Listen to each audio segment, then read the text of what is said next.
The doctor dropped the clipboard on the metal table, and the sound echoed like a gunshot in the silent room. He looked at my ex-wife, then he looked at me, and finally he looked at the DNA results trembling in his hand. "This is medically impossible," he whispered, wiping sweat from his forehead. "You need to explain this right now." My ex-wife Vanessa, who had spent 30 years treating me like a stray dog, she regretted feeding, suddenly went pale beneath her layers of expensive makeup. 2 hours earlier, she had told me my jeans were garbage. She had told me I was only there to pay the bill, but that piece of paper didn't care about her money or her lies. It only cared about the truth, and the truth was about to destroy the fake empire she had built on my sorrow. My name is Ezekiel Robinson, but everyone who knows the difference between a spark plug and a piston calls me Zeke. I am 73 years old. I am a retired Marine and a man who spent 50 years scrubbing engine grease out of his fingernails. I don't have a mansion. I don't have a portfolio of stocks. What I have is a 1978 Ford F-150 that runs smoother than a Swiss watch and a heart that has been broken more times than my knuckles. Before I tell you how I brought a corrupt family to its knees with nothing but a blood test, I want to know where you are listening from. Let me know in the comments. And if you have ever been underestimated because of your bank account or the color of your collar, hit that like button and subscribe. This story is for us. It started on a Tuesday. The kind of Tuesday that feels heavy with humidity and bad memories. I was in my garage, the only place on earth where things made sense. If a carburetor is broken, you fix it. If a gasket leaks, you replace it.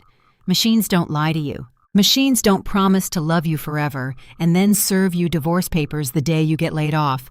I was tightening the bolt on the alternator of my truck when the phone buzzed on the workbench. It was a burner phone. I only kept it for emergencies, and only 3 people had the number. One was my doctor.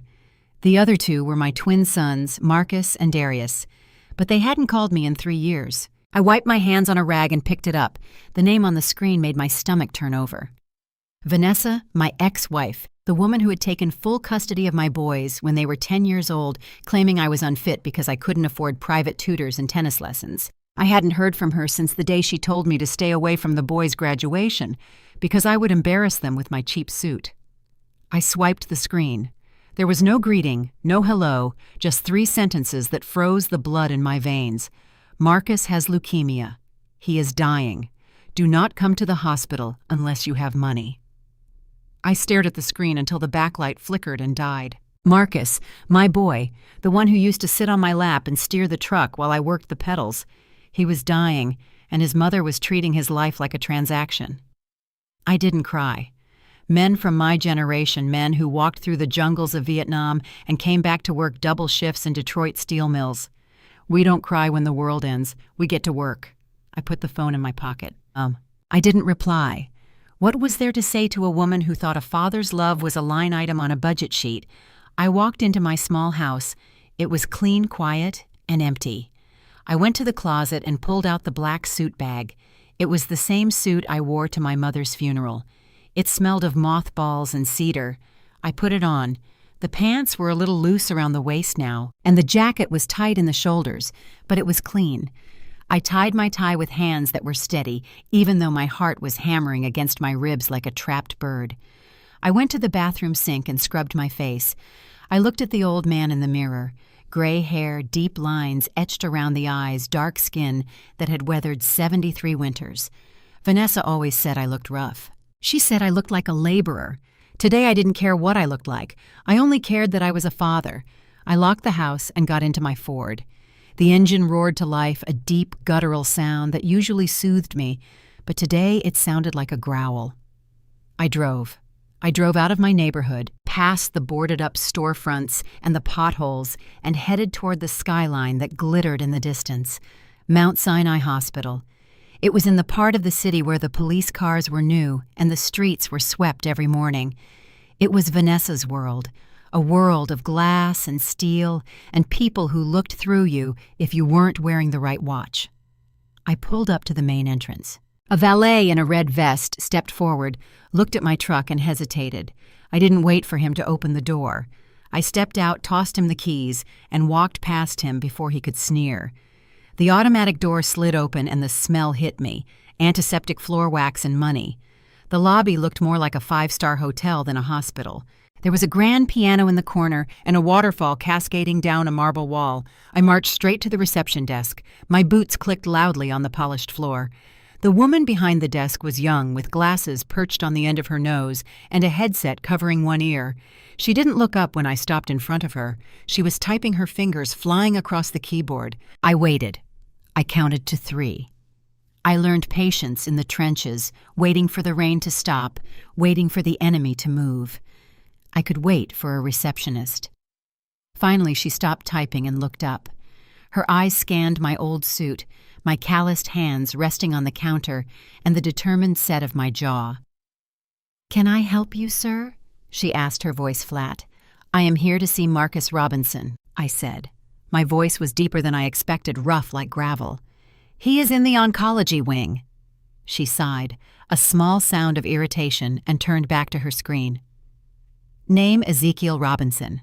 I am his father." She typed click, click, click. Then her hand stopped. She frowned. She tapped the enter key again, harder this time. Then she looked at me, and the boredom in her eyes was replaced by a look I knew well. It was the look of a gatekeeper finding a reason to lock the gate. "I'm sorry, Mr. Robinson," she said, her voice dropping an octave, becoming professional and cold. "I cannot issue you a visitor pass." "Why not?" I asked. I didn't raise my voice. I leaned in closer. "My son is dying upstairs." "Why can't I see him?" "There is a flag on his file," she said, pointing to her screen as if that explained everything. "A strict no-visitor list approved by the primary guardian, Mrs. Vanessa St. James. Your name is specifically highlighted in red, sir. It says here that you are barred from contact due to—" She squinted at the screen. "Potential emotional distress to the patient." Emotional distress. The words felt like a slap. Vanessa, she knew I would come. She knew I wouldn't ignore the text. She wanted me here, but she wanted me to crawl. She wanted me to beg. She wanted to remind me that even though I helped make that boy, even though I held him when he had fevers and taught him how to throw a baseball, I was nothing. I was just the donor. I was just the past she wanted to erase. I gripped the edge of the counter. The marble was cold under my fingers.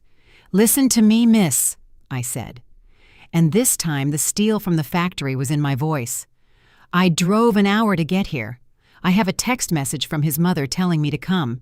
You can call her down here, or you can call security, but I am not moving from this spot until I see my son." The receptionist looked at me. She saw the scar above my left eyebrow. She saw the way my knuckles turned white. She saw that I wasn't a man who was going to walk away because a computer screen told me to. She swallowed hard and reached for the phone. "I will call the nurses' station on the VIP floor," she said nervously. "But if Mrs. St. James says no security will escort you out, do you understand?" "Call her," I said. I stood there surrounded by the luxury of a hospital built for the wealthy, feeling like an intruder in my own life.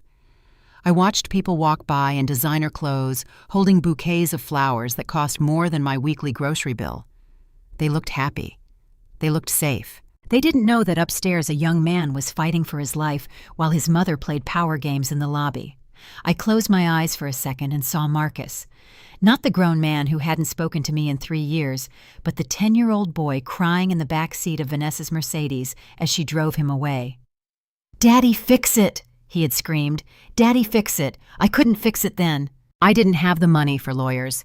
I didn't have the status to fight Vanessa's high-powered legal team, who painted me as an unstable, angry black man. But I was here now, and I wasn't leaving. The receptionist hung up the phone. She looked pale. "Mrs. St. James is coming down," she whispered, "and she is bringing security." "Good," I said. "Let them come." I turned around to face the elevators. My heart was pounding, but my feet were planted wide, grounded. I was a Marine. I was a father. And I was about to walk into a war zone armed with nothing but my love for a son who had been taught to be ashamed of me. I didn't know it then, but the war I was about to fight wouldn't be won with fists or money. It would be won with blood. And the secret flowing in my veins was about to blow the roof off this entire hospital. The elevator doors slid open with a soft, expensive chime that sounded nothing like the clanking metal lifts in the parking garages I was used to. A woman stepped out, and the air in the corridor instantly changed. It wasn't just the blast of air conditioning. It was her. She brought a cloud of perfume with her, something heavy and floral that smelled like vanilla and entitlement. I knew who she was immediately, even though we had never shaken hands. I had never sat across a dinner table from her. I had never even heard her voice except for once in the background of a voicemail Marcus left me by mistake 2 years ago. Her name was Tiffany. She was my daughter-in-law. I stood up from the hard plastic chair, my knees popping with a sound that seemed too loud in the quiet hallway. I watched her walk. She moved with the confident, rhythmic click-clack of high heels that had never touched a dirty sidewalk. She was wearing a cream-colored dress that looked like it cost more than the transmission I had rebuilt last week. She was clutching a designer handbag against her side like a shield. I remembered her face from the photos. Not photos sent to me in the mail. No, I didn't get those. I remembered her from the pictures my neighbor Mrs. Higgins had shown me on her iPad. She had found them on social media.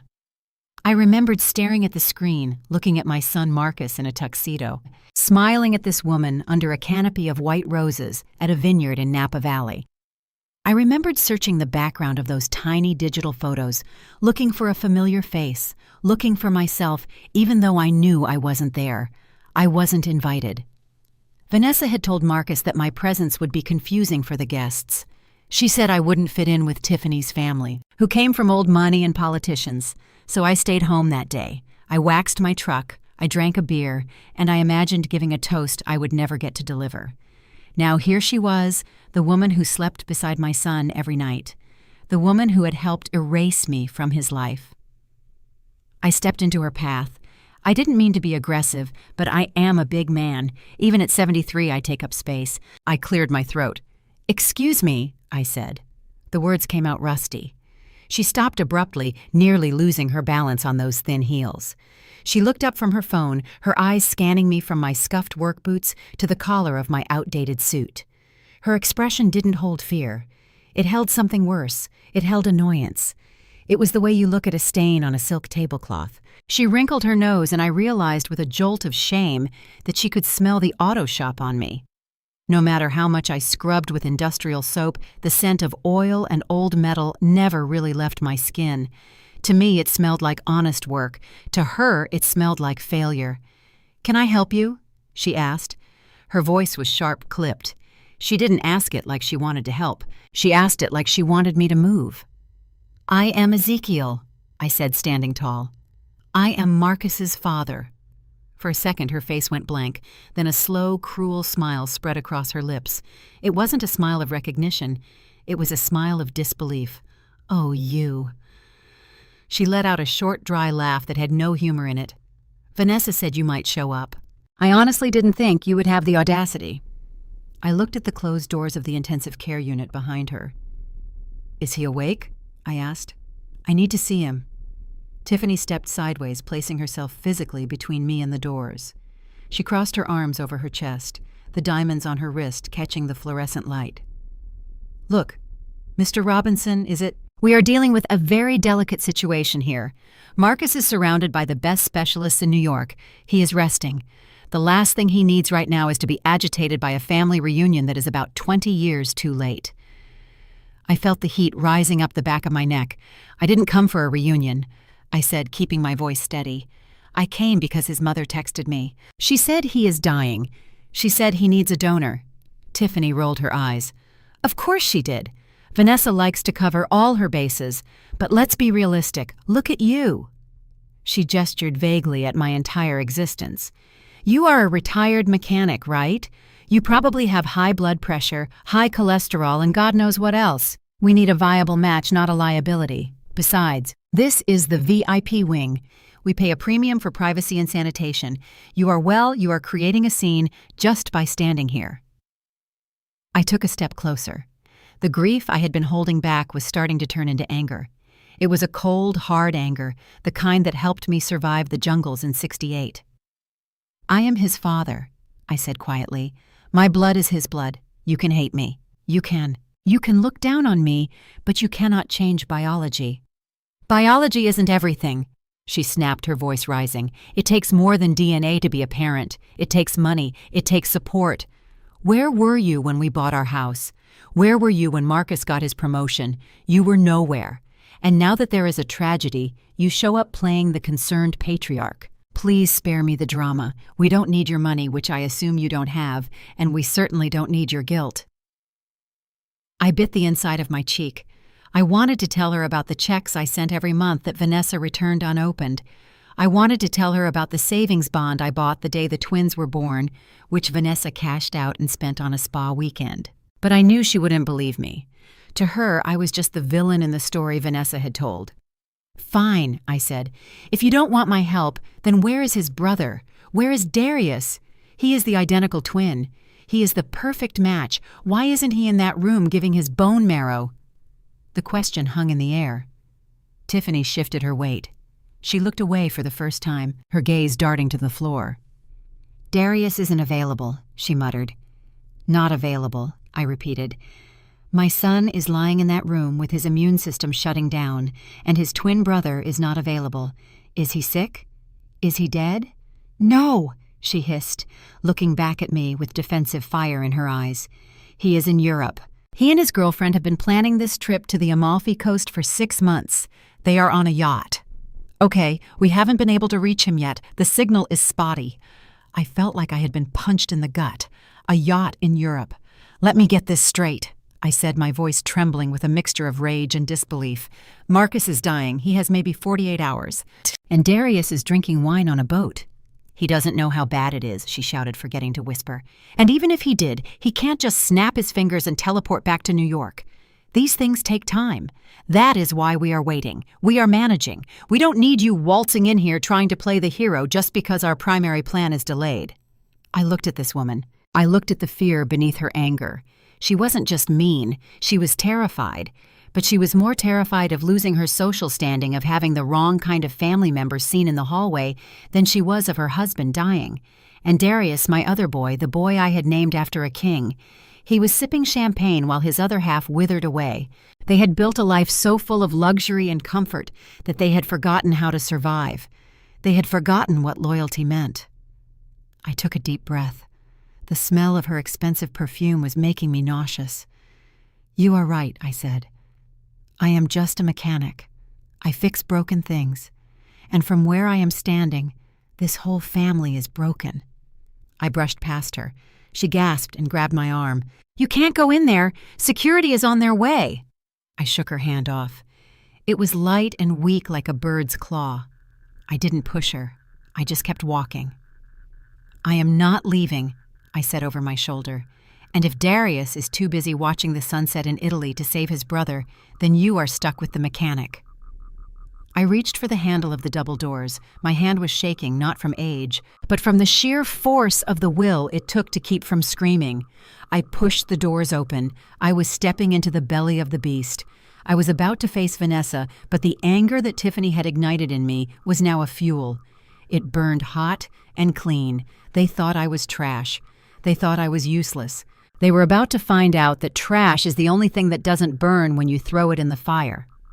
I walked into the sterile white light of the ICU, ready to bleed for a son who didn't even know my name. The air in the corridor seemed to drop 10 degrees. I didn't need to turn around to know she was there. I felt it in the way the nurses straightened their scrubs, and the way Tiffany suddenly stopped trying to block my path and stepped back, smoothing her dress like a nervous schoolgirl. I turned slowly, my boots squeaking faintly on the linoleum.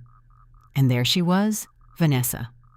30 years ago, she was the most beautiful woman in our neighborhood. She had a smile that could light up a rainy Tuesday and a laugh that made you believe everything was going to be all right. But the woman standing at the end of the hallway wasn't that girl. This woman was a masterpiece of modern medicine and cold ambition. Her skin was pulled tight, smooth, and flawless, frozen in a permanent expression of haughty surprise. Her hair was a cascading wave of expensive extensions. She was wearing a white pantsuit that looked sharp enough to cut glass, and on her arm was a man who looked like he had been manufactured in a boardroom. He was white tall with silver hair and a tan that came from a bottle or a private island. Richard. I knew him from the tabloids. He was a hedge fund manager, a man who moved money around for a living while I moved steel. He looked at me with a vague, polite curiosity, the way you look at a zoo animal that has wandered out of its cage. But Vanessa looked at me with pure distilled poison. She let go of Richard's arm and walked toward me. The sound of her heels was a slow, deliberate drumbeat of war. She stopped 3 feet away, close enough for me to see the microscopic scars of her facelifts, close enough for me to smell the icy mint on her breath. She didn't say hello. She didn't ask how I was. She looked at my suit, the one I had worn to bury my mother, and a small, cruel smirk touched the corner of her injected lips. "Ezekiel," she said. Her voice was lower than I remembered, husky from years of expensive scotch and screaming at assistants. "I see you got my text. I told you to bring a checkbook, not your physical presence. We are planning a funeral here, not a family reunion." I held her gaze. I didn't blink. "I am not here for a funeral, Vanessa. I am here to save our son." She laughed. It was a sharp barking sound that made Richard shift uncomfortably behind her. "Save him with what?" She took a step closer, lowering her voice so only I could hear the venom dripping from every syllable. "Look at you. You are a relic, Zeke. You are a walking, talking reminder of everything I escaped. You think you can help Marcus. You are the problem. You are the reason he is weak." I felt my hands ball into fists at my sides, but I kept them buried in my pockets. "What are you talking about?" I asked. "Your genes," she hissed. "Your weak, poverty-stricken, recessive genes. Why do you think he is sick? Why do you think he is lying in that bed, hooked up to machines? It is because of the biology you gave him. I spent 30 years trying to scrub the failure out of this family. I gave them the best schools, the best clothes, the best connections. I married a man," she gestured to Richard, "who understands what it means to be elite. But I couldn't change their DNA. I couldn't change the fact that half of them came from a man who cleans grease off his hands with a rag." She poked a manicured finger into my chest. It felt like a knife. "Do not think for 1 second that your blood is going to save him. Your blood is the reason he is dying. You are a genetic dead end, Ezekiel, a failure. So do us all a favor. Go back to your garage. Go back to your little life. I texted you so you could start saving for the casket, because that is the only contribution you are capable of making." The hallway was silent. Tiffany was staring at the floor. Richard was checking his watch, clearly bored by the domestic squabble of people he considered beneath him.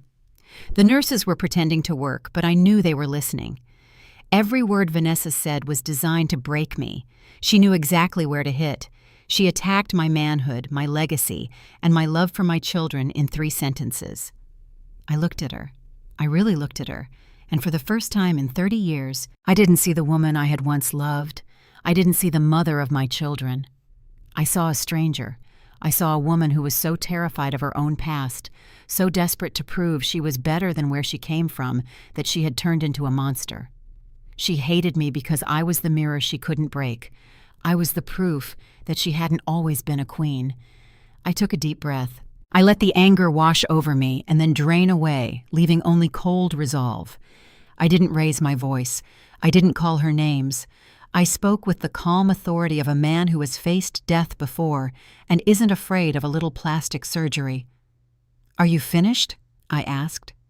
Vanessa blinked, surprised that I wasn't shouting, surprised that I wasn't crying. "Because while you are standing here giving speeches about genes and money, our son is running out of time," I continued. "You said Darius is not here. You said he is in Europe. That means there is no donor. That means Marcus has 0 options." Vanessa crossed her arms. "We will find a donor on the registry. We have the money to expedite the search. We don't need you." "Need?" "The registry takes weeks," I said, stepping past her to look at the doctor who had just emerged from the patient's room. "Weeks that Marcus does not have. You know that, I know that, and the doctor knows that." I turned to the doctor. He was a tall man with tired eyes holding a clipboard like a shield. "Doctor," I said, "my name is Ezekiel Robinson. I am the biological father. I understand that the twin brother is unavailable. I am volunteering to be the donor. I want to be tested now." The doctor looked at me, then at Vanessa. He saw the tension. He saw the expensive suit facing off against the worn-out one, but he also saw a man who was willing to bleed for his patient. "Mr. Robinson," the doctor said cautiously, "given your age and the typical compatibility rates for parents, it is a long shot. Usually a parent is only a 50% match at best. Ideally, we need a sibling." "I know the odds," I interrupted. "I was a Marine. I know about long shots, but 50% is better than 0%, and 0 is what you have right now." Vanessa stepped between us, her face flushing red beneath the makeup. "I forbid it," she screeched, losing her composure. "I am the primary guardian on his medical proxy. I do not want this man touching my son. He is unclean. He is unfit." The doctor adjusted his glasses. "Actually, Mrs. St. James, while you are the proxy for medical decisions, you cannot prevent a willing adult from being tested for compatibility. If Mr. Robinson wants to give a blood sample for HLA typing, that is his right. And frankly, given the patient's rapid decline, we would be negligent if we didn't test every immediate family member available." Vanessa looked like she had been slapped. She spun around to Richard, looking for backup. "Richard, do something. Call the lawyers." Richard cleared his throat. "Vanessa, darling," he said, his voice smooth and disinterested. "If the boy is dying and the ex-husband wants to get poked with a needle, let him. It won't work anyway. Like you said, the genes are bad. Let him fail. Then he can leave and we can handle this properly." Vanessa stared at her husband, then back at me. Her eyes narrowed into slits. She saw the logic in his cruelty. "Let me try. Let me fail. Let me be crushed by the science just like she said I would be. It would be the ultimate victory for her to prove once and for all that I was biologically useless." "Fine," she spat. "Test him. Stick him with as many needles as you want. And when the results come back incompatible, when the science proves that you are nothing but a waste of space, I want you to leave this hospital and never come back. I want you to sign away your parental rights forever." I looked her dead in the eye. "Deal," I said. I didn't hesitate. I didn't wait for her to change her mind. I rolled up the sleeve of my jacket, exposing the faded tattoo of an anchor on my forearm. The skin was loose now, but the muscle underneath was still there. "Show me where to go, Doc," I said.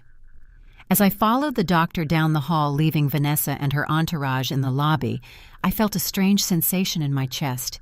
It wasn't fear, it was certainty. Vanessa called my genes a failure. She called my blood recessive. But she forgot one thing. I was a survivor. I had survived war. I had survived poverty. I had survived losing her. And my blood was survivor's blood. It didn't know how to quit. And as I walked into the testing room, I prayed that for once in my life, the universe would let the underdog win. I sat down in the chair, extended my arm, and watched the dark red life flow into the vial. It was the same color as hers. It was the same color as Marcus's. But unlike theirs, mine wasn't for sale, and that made all the difference. The waiting room was a cage wrapped in velvet and marble. For the next hour, the only sound was the click of Vanessa's heels as she paced back and forth wearing a trench into the expensive carpet. She was checking her phone every 30 seconds, tapping out furious messages to Darius, to her assistants, to anyone who could make the world spin the way she wanted it to. Richard, her husband, sat in the corner reading the Wall Street Journal, looking as detached as if he were waiting for a flight at an airport lounge. And I sat there still and silent as a stone, my hands clasped between my knees, praying to a God I hadn't spoken to in a long time. I watched the clock on the wall. Each tick was a second taken away from my son's life. I knew about countdowns. I had lived through them in bunkers while mortar shells rained down. And I had lived through them in the ICU when my mother passed. But this was different. This was a countdown I couldn't fight with a rifle or a wrench. Then the double doors swung open. It wasn't a nurse this time. It was the man in charge, Dr. Elias Thorne. He didn't look like a man bringing good news. He walked with a heavy, purposeful stride, his white coat billowing slightly behind him. He looked tired, the kind of tired that coffee doesn't fix. He stopped in front of us, and for a moment, he just looked at the three of us, the frantic mother, the bored stepfather, and the old mechanic. He took a breath that seemed to pull all the oxygen out of the room. "Mrs. St. James, Mr. Robinson," he began, his voice low and serious. "We have a problem." Vanessa stopped pacing immediately. She snapped her phone shut. "What kind of problem? Is he awake? Did the steroids work?" The doctor shook his head slowly. Marcus is not responding to the initial stabilization protocol. His white blood cell count has skyrocketed in the last hour. We are looking at an accelerated blast crisis. To put it simply, his body is shutting down faster than we anticipated. We don't have a week. We don't even have 3 days. He paused, letting the weight of the numbers settle on us. We have maybe 48 hours. If we don't perform the transplant within that window, his organs will begin to fail. And at that point, he will be too weak for the procedure. Vanessa went white. 48 hours.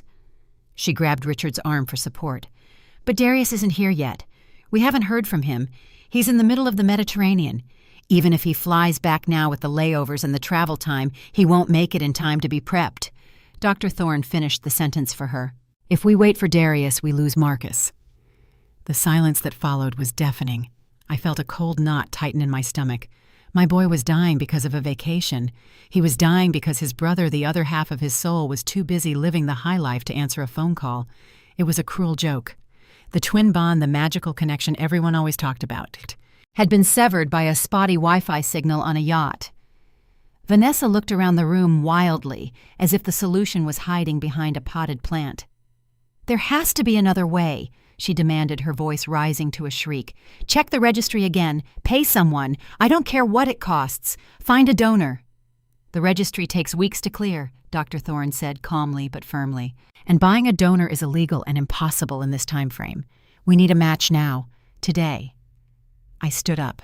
My knees creaked, but my legs were steady. I didn't look at Vanessa. I looked straight at the doctor. Take mine, I said. The room froze. Vanessa slowly turned her head to look at me, her eyes wide with a mixture of shock and disgust. What did you say? She whispered. I said, take mine. I repeated, my voice filling the empty space of the room. I am his father. I am here. I am ready. Test me, prep me, and take whatever you need. Bone marrow, blood, a kidney, I don't care. Just save him. For a second, I thought she might hit me. Instead, she threw her head back and laughed. It was a jagged, ugly sound that echoed off the marble walls. You, and she pointed a manicured finger at me, shaking with laughter that was bordering on hysteria. You think you can save him, Ezekiel? Look at yourself. You are 73 years old. You have a history of high blood pressure. You eat fried food and breathe exhaust fumes for a living. Your body is a wreck. She turned to the doctor, her eyes blazing. This is a joke, right? You can't seriously consider him. He is old. His health is garbage. If you put him on that table, he will probably die. And even if he doesn't, his marrow is probably so full of toxins and age that it will kill Marcus faster than the cancer. I stood my ground. I didn't defend my diet. I didn't defend my age. I knew I wasn't an athlete. I knew my heart had a murmur. But I also knew that I was the only option standing in this room. I am still breathing, Vanessa, I said quietly. And unlike Darius, I am here. You are here to cause trouble, she screamed. You are selfish. You just want to play the hero so you can hold it over our heads later. Doctor, tell him. Tell him he is too old. Tell him his genes are trash. Dr. Thorne didn't laugh. He didn't look at me with disgust. He looked at me with calculation. He looked at the size of my shoulders and the steadiness of my hands. Then he looked at Vanessa. Mrs. St. James, please lower your voice, he said, his tone sharpening. This is a hospital, and actually you are incorrect. Vanessa's mouth snapped shut. Excuse me. He turned to me. Mr. Robinson, are you aware of the risks? At your age, the recovery will be brutal. The anesthesia alone is a risk factor. It will be painful. I survived Quezon Doc, I said. I think I can handle a needle. Dr. Thorne nodded, a flicker of respect in his eyes. If he is a match, even a half match, we can proceed immediately. We can start the conditioning chemotherapy on Marcus tonight and harvest the marrow tomorrow morning. Vanessa looked like she was choking. She looked from the doctor to me, her face twisting in a battle between her hatred for me and her fear for her son. She didn't want me to be the one. She didn't want to owe me anything. She wanted me to be useless so she could keep her narrative intact, the narrative where I was the deadbeat and she was the savior. But the clock was ticking, and she heard it. 2. She took a deep breath, her hands trembling as she clutched her expensive handbag. She looked at Richard, but he just shrugged, signaling that he wanted no part of this decision. She was alone. "Fine." She spat the word out like it tasted like poison. "Fine. Test him." She took a step toward me, invading my personal space until I could see the heavy layers of powder on her face. "But listen to me, Ezekiel," she hissed, her voice low and dangerous. "I am agreeing to this because I have no choice. But if you screw this up, if your old weak heart gives out on the table and complicates things, or if your marrow isn't good enough and Marcus rejects it, I will destroy you." She poked my chest again. "I will sue you until you don't even have that rusty truck to sleep in. I will bury you in legal fees so deep you will wish you had died in that war you always talk about. Do you understand me? I will turn you into dust." I looked down at her. I saw the fear behind the threat. I saw a mother who was losing control and lashing out at the only target she had left. "You can take the truck, Vanessa," I said softly. "You can take the house. You can sue me until I'm in the ground. I don't care about any of that. Just let me save my boy." She stared at me for a long moment, searching for fear in my eyes. She didn't find any. She pulled back, sneering. "Get him out of my sight," she told the doctor. "Go draw his blood and pray that he isn't as useless as he looks." Dr. Thorne gestured for me to follow him. I walked away from here without looking back. I didn't feel triumph. I didn't feel anger. I felt a heavy, somber duty. I was walking toward the pain, toward the needles, toward the risk. But for the first time in 3 years, I felt like a father again. I wasn't just a mechanic. I wasn't just an ex-husband. I was the last line of defense. And as I rolled up my sleeve again in the sterile light of the exam room, I hoped that my blood, the blood she hated so much, was strong enough to do what her money couldn't. I hoped it was strong enough to perform a miracle, because if it wasn't, Vanessa was right. I would be the one killing my son. The rubber tourniquet snapped tight around my bicep, pinching the skin. It was a familiar kind of pressure. I had spent 50 years working with hoses, belts, and clamps that held things together when they wanted to burst apart. The young nurse tapped the inside of my elbow with a gloved finger, searching for a vein. She didn't have to look hard. My veins were thick and rope-like road maps of a life spent lifting heavy steel and turning rusted bolts. They were the veins of a man who worked with his hands, the kind of hands Vanessa used to say were too rough to hold a baby. "Make a fist," the nurse said, her voice flat and bored. She was just doing a job. She didn't know that she was about to drain the history out of me. I squeezed my hand into a fist. As the needle pierced my skin, a sharp sting that radiated up my shoulder. The white walls of the hospital room seemed to dissolve. I wasn't in New York anymore. I was back in Detroit. I was 38 years old, and I was exhausted.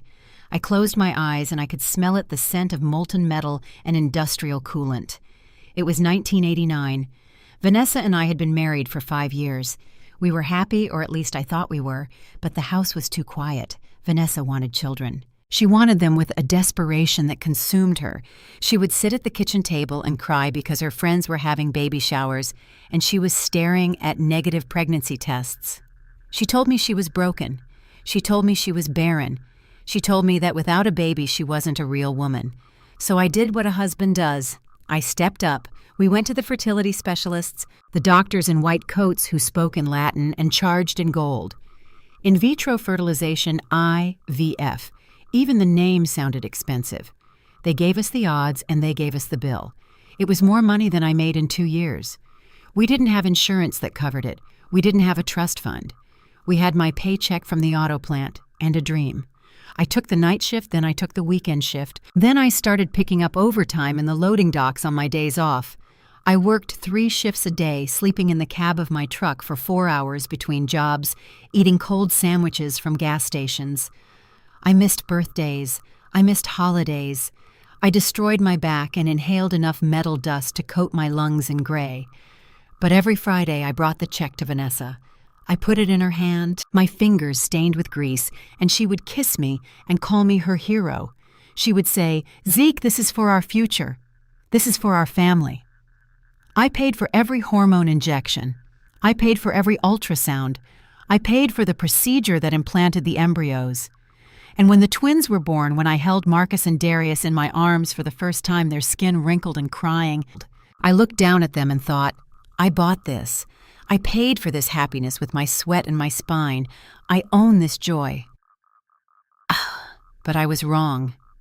I didn't own anything.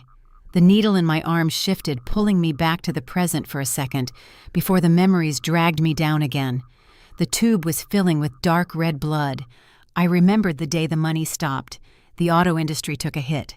Layoffs came down like a guillotine. I lost my job at the plant. I came home, my head hung low, ready to tell my wife that we needed to tighten our belts, that we needed to be a team. But Vanessa didn't want a teammate. She wanted a provider. And when the provider stopped providing, the wife stopped loving. The divorce wasn't a separation, it was an eviction. She found a lawyer who specialized in shark attacks. She told the court that I was unstable. She told them that my exhaustion was aggression. She took one single moment, where I slammed a door in frustration after an 18-hour shift, and she painted a picture of a monster. Domestic disturbance, her lawyer called it. Potential for violence. I sat in that courtroom wearing the same suit I was wearing now and watched the judge nod. I watched Vanessa weep fake tears into a silk handkerchief. She had the kids, she had the house, and because of the child support payments, she demanded she had my future earnings too. She looked at me across that aisle, and her eyes were dry and cold. She had gotten what she wanted, the sperm, the money, the babies. The husband was just the delivery system. And now that the package had arrived, the delivery system was discarded trash. I lost custody. I lost visitation rights. I was reduced to a check in the mail. And eventually, when the boys were old enough to understand her version of the truth, I lost them too. They stopped coming to the phone. They stopped answering my letters. They grew up believing that their father was a dangerous, angry failure who abandoned them. They didn't know I was working double shifts at a new garage just to pay for their private schools. They didn't know I was eating ramen noodles so they could have lacrosse equipment. Mr. Robinson.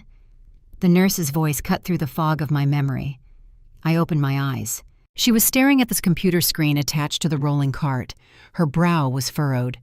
The vial of blood was full-capped with a purple top sitting on the tray, but she wasn't labeling it yet. She was looking at my file. "Is something wrong?" I asked. My voice was raspy. She hesitated. She looked from the screen to me, then back to the screen. Her fingers hovered over the keyboard. "I am entering your information into the donor database to run the cross-match against the patient, Marcus St. James," she said slowly. "But there is a discrepancy in the patient's history file." "What discrepancy?" I asked, sitting up straighter. She turned the monitor slightly away from me, as if trying to protect me from the glare. "In the patient's birth records and the intake forms provided by his mother under the section for biological father. It is blank." I stared at her. "Blank. It says unknown." She clarified, her voice dropping to a whisper. "Mrs. St. James listed the father as an anonymous donor on the original medical history forms when he was admitted." My heart hammered against my ribs harder than it had when Vanessa insulted me in the hallway. Unknown. Anonymous donor. She hadn't just divorced me. She hadn't just taken the kids. She had erased me. In the official medical record of my son's life, I didn't exist. She had rewritten history to make herself the Virgin Mother, the sole creator. She wanted the world to believe that Marcus and Darius had no father, that they sprang from her will alone. The nurse looked at me with pity. It was the kind of pity you give to a confused old man who has wandered into the wrong room. "Sir," she said gently, "are you sure you are the biological father? If you are just a stepfather or an adoptive figure this test, well, the compatibility is highly unlikely. We don't want to waste resources or give you false hope if there is no biological connection." I looked at the vial of blood on the tray. It was dark, rich, and real. It was the only truth in this building. Vanessa could lie to the courts. She could lie to the boys. She could lie to the hospital registry. But she couldn't lie to the blood. I looked the nurse in the eye. The anger in my chest wasn't hot anymore. It was cold. It was heavy. It was the weight of 35 years of silence. "I am not a stepfather," I said, "and I am not anonymous." I reached out and tapped the vial of blood with my thick, calloused finger. "I worked 3 shifts a day to pay for the procedure that made him," I said, my voice low and steady like a rumbling engine. I paid for the doctors. I paid for the hospital room. I held him before his mother did. She might have filled out the forms, miss, but I filled out the check, and I gave the seed." The nurse swallowed hard. She saw the pain in my eyes, but she also saw the iron. She didn't ask any more questions. She typed something into the computer, overriding the system. "Okay, Mr. Robinson," she said softly. "I will send this down to the lab stat. We are running a full HLA typing." "How long?" I asked. "Usually it takes 4 hours," she said. "But I will mark it as emergency priority. We should know something sooner." She picked up the vial and labeled it, "Ezekiel Robinson, father." I watched her walk out of the room. I sat there alone, holding a piece of cotton to the inside of my elbow. The physical pain was nothing. It was a pinprick. The real pain was knowing that upstairs my son was dying with a file that said he had no father. Vanessa thought she had won.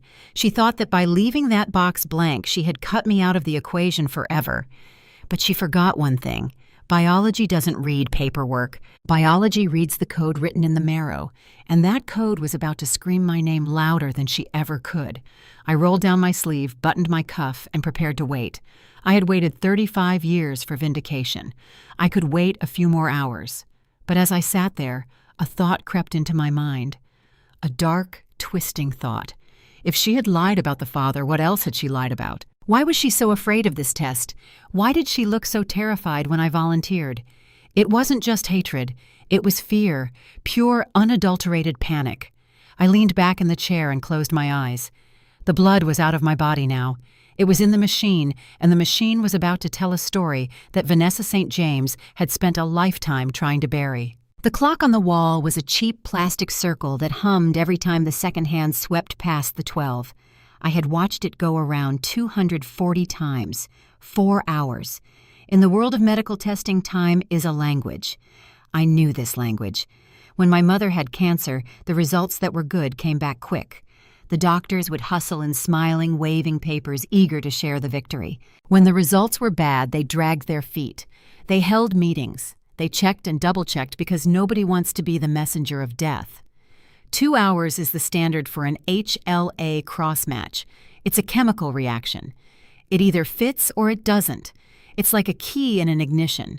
You turn it and the engine roars, or it stays silent. But we were pushing into the 4th hour, and the silence in the waiting room was heavy enough to crush a man. Vanessa had stopped pacing. She was sitting on a leather sofa, scrolling through her phone with a manic intensity. She wasn't looking up medical journals. She wasn't looking up prayers. She was looking up caterers. I heard her whispering to Richard about rescheduling a charity gala. That was Vanessa. Even in the face of death, she was worried about her social calendar. She assumed that whatever was happening behind those double doors was manageable with a checkbook or a phone call. She didn't understand that biology doesn't care about your net worth. Richard was asleep. His head was tipped back against the wall, his mouth slightly open. He was the picture of a man who was merely enduring an inconvenience. To him, Marcus was just a stepson, a liability, an emotional expense he had married into. And Tiffany, she was pacing where Vanessa had left off, her heels clicking a nervous rhythm. She kept looking at the doors, then at me, then back at the doors. Every time her eyes landed on me, her lip curled. She wanted me gone. She wanted this whole ugly chapter of poverty and old age to be scrubbed from the shiny narrative of her life. I sat with my hands on my knees. My arm throbbed where they had taken the blood. A small bruise was blooming under the cotton ball, a purple flower of pain. I didn't mind the pain. I minded the doubt. Why was it taking so long? Had they found something in my blood? Was Vanessa right? Was I too old? Was my marrow poisoned by 50 years of steel dust and cheap whiskey? The fear started to creep up my throat, tasting like bile. If I couldn't save him, if I was useless, then everything Vanessa had said about me for 30 years was true. I wasn't a father. I was just a failure. Then the doors opened. The sound was sudden and sharp. We all jumped. Vanessa stood up so fast, she dropped her phone. Tiffany spun around. Richard snorted awake, blinking in confusion. Dr. Thorne walked out, but he didn't walk like a man who had answers. He walked like a man who had seen a ghost. He was pale, not just tired, but drained of color. His face was gray, like wet ash. He was holding a file folder against his chest, clutching it with both hands as if he were afraid it might fly away. He stopped in the middle of the room. Vanessa stepped forward, her voice shrill and demanding. "Well, it's about time. We have been waiting here for half a day. Is he a match or not? Tell me so we can move on to the next option. I already have a private jet on standby to fly in a specialist from Switzerland. If this—" She waved a dismissive hand in my direction. "If this fails—" Dr. Thorne didn't answer her. He didn't even look at her. He was looking at me. His eyes were wide fixed on my face. He was studying me, searching my features, looking at the line of my jaw, the shape of my nose, the color of my skin. It was an intense, unblinking stare that made the hair on the back of my neck stand up. It wasn't a look of judgment. It was a look of disbelief. It was the look a mechanic gives an engine when he opens the hood and finds something that shouldn't be there. "Dr. Thorne," Vanessa snapped, stepping into his line of sight. "I am talking to you." The doctor blinked as if waking from a trance. He slowly turned his head toward Vanessa, but his eyes kept darting back to me. He took a deep breath, and I saw his chest rise and fall unsteadily. "Mr. Robinson," he said. His voice was quiet. Too quiet. It wasn't the booming voice of authority he had used earlier. It was a whisper. I stood up. "I am here, Doc. Just give it to me straight. Is it a no?" He licked his lips. He looked down at the file in his arms, then back up at me. "Mr. Robinson, I need you to come with me to my private office." Vanessa let out a scoff of disbelief. "His office? Why just tell him he is too old and let him go? We don't need a counseling session." "Mrs. St. James," the doctor said, cutting her off. His tone was sharp, now brittle. "I need you to come as well. Immediately." "Me?" Vanessa frowned. She looked at Richard, then at Tiffany. "Why? What is going on? Is Marcus—" "Okay, did something happen to the donor sample? Please just follow me." The doctor turned on his heel and started walking back toward the double doors. He walked fast, urgent. I stepped forward to follow him. My heart was hammering against my ribs like a trapped bird. Something was wrong. This wasn't a rejection. A rejection you deliver in the waiting room with a sad smile and a handshake. A private meeting means complications. A private meeting means secrets. Vanessa hurried after him, her heels clacking loudly. She was muttering under her breath, annoyed at the drama, annoyed at being ordered around. Tiffany, sensing that something big was happening, hiked up her designer bag and started to trot after us.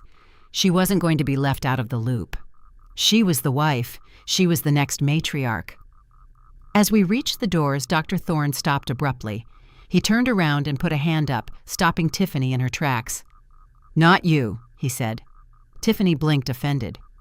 "Excuse me, I am his wife. I have a right to know what is happening with my husband's treatment."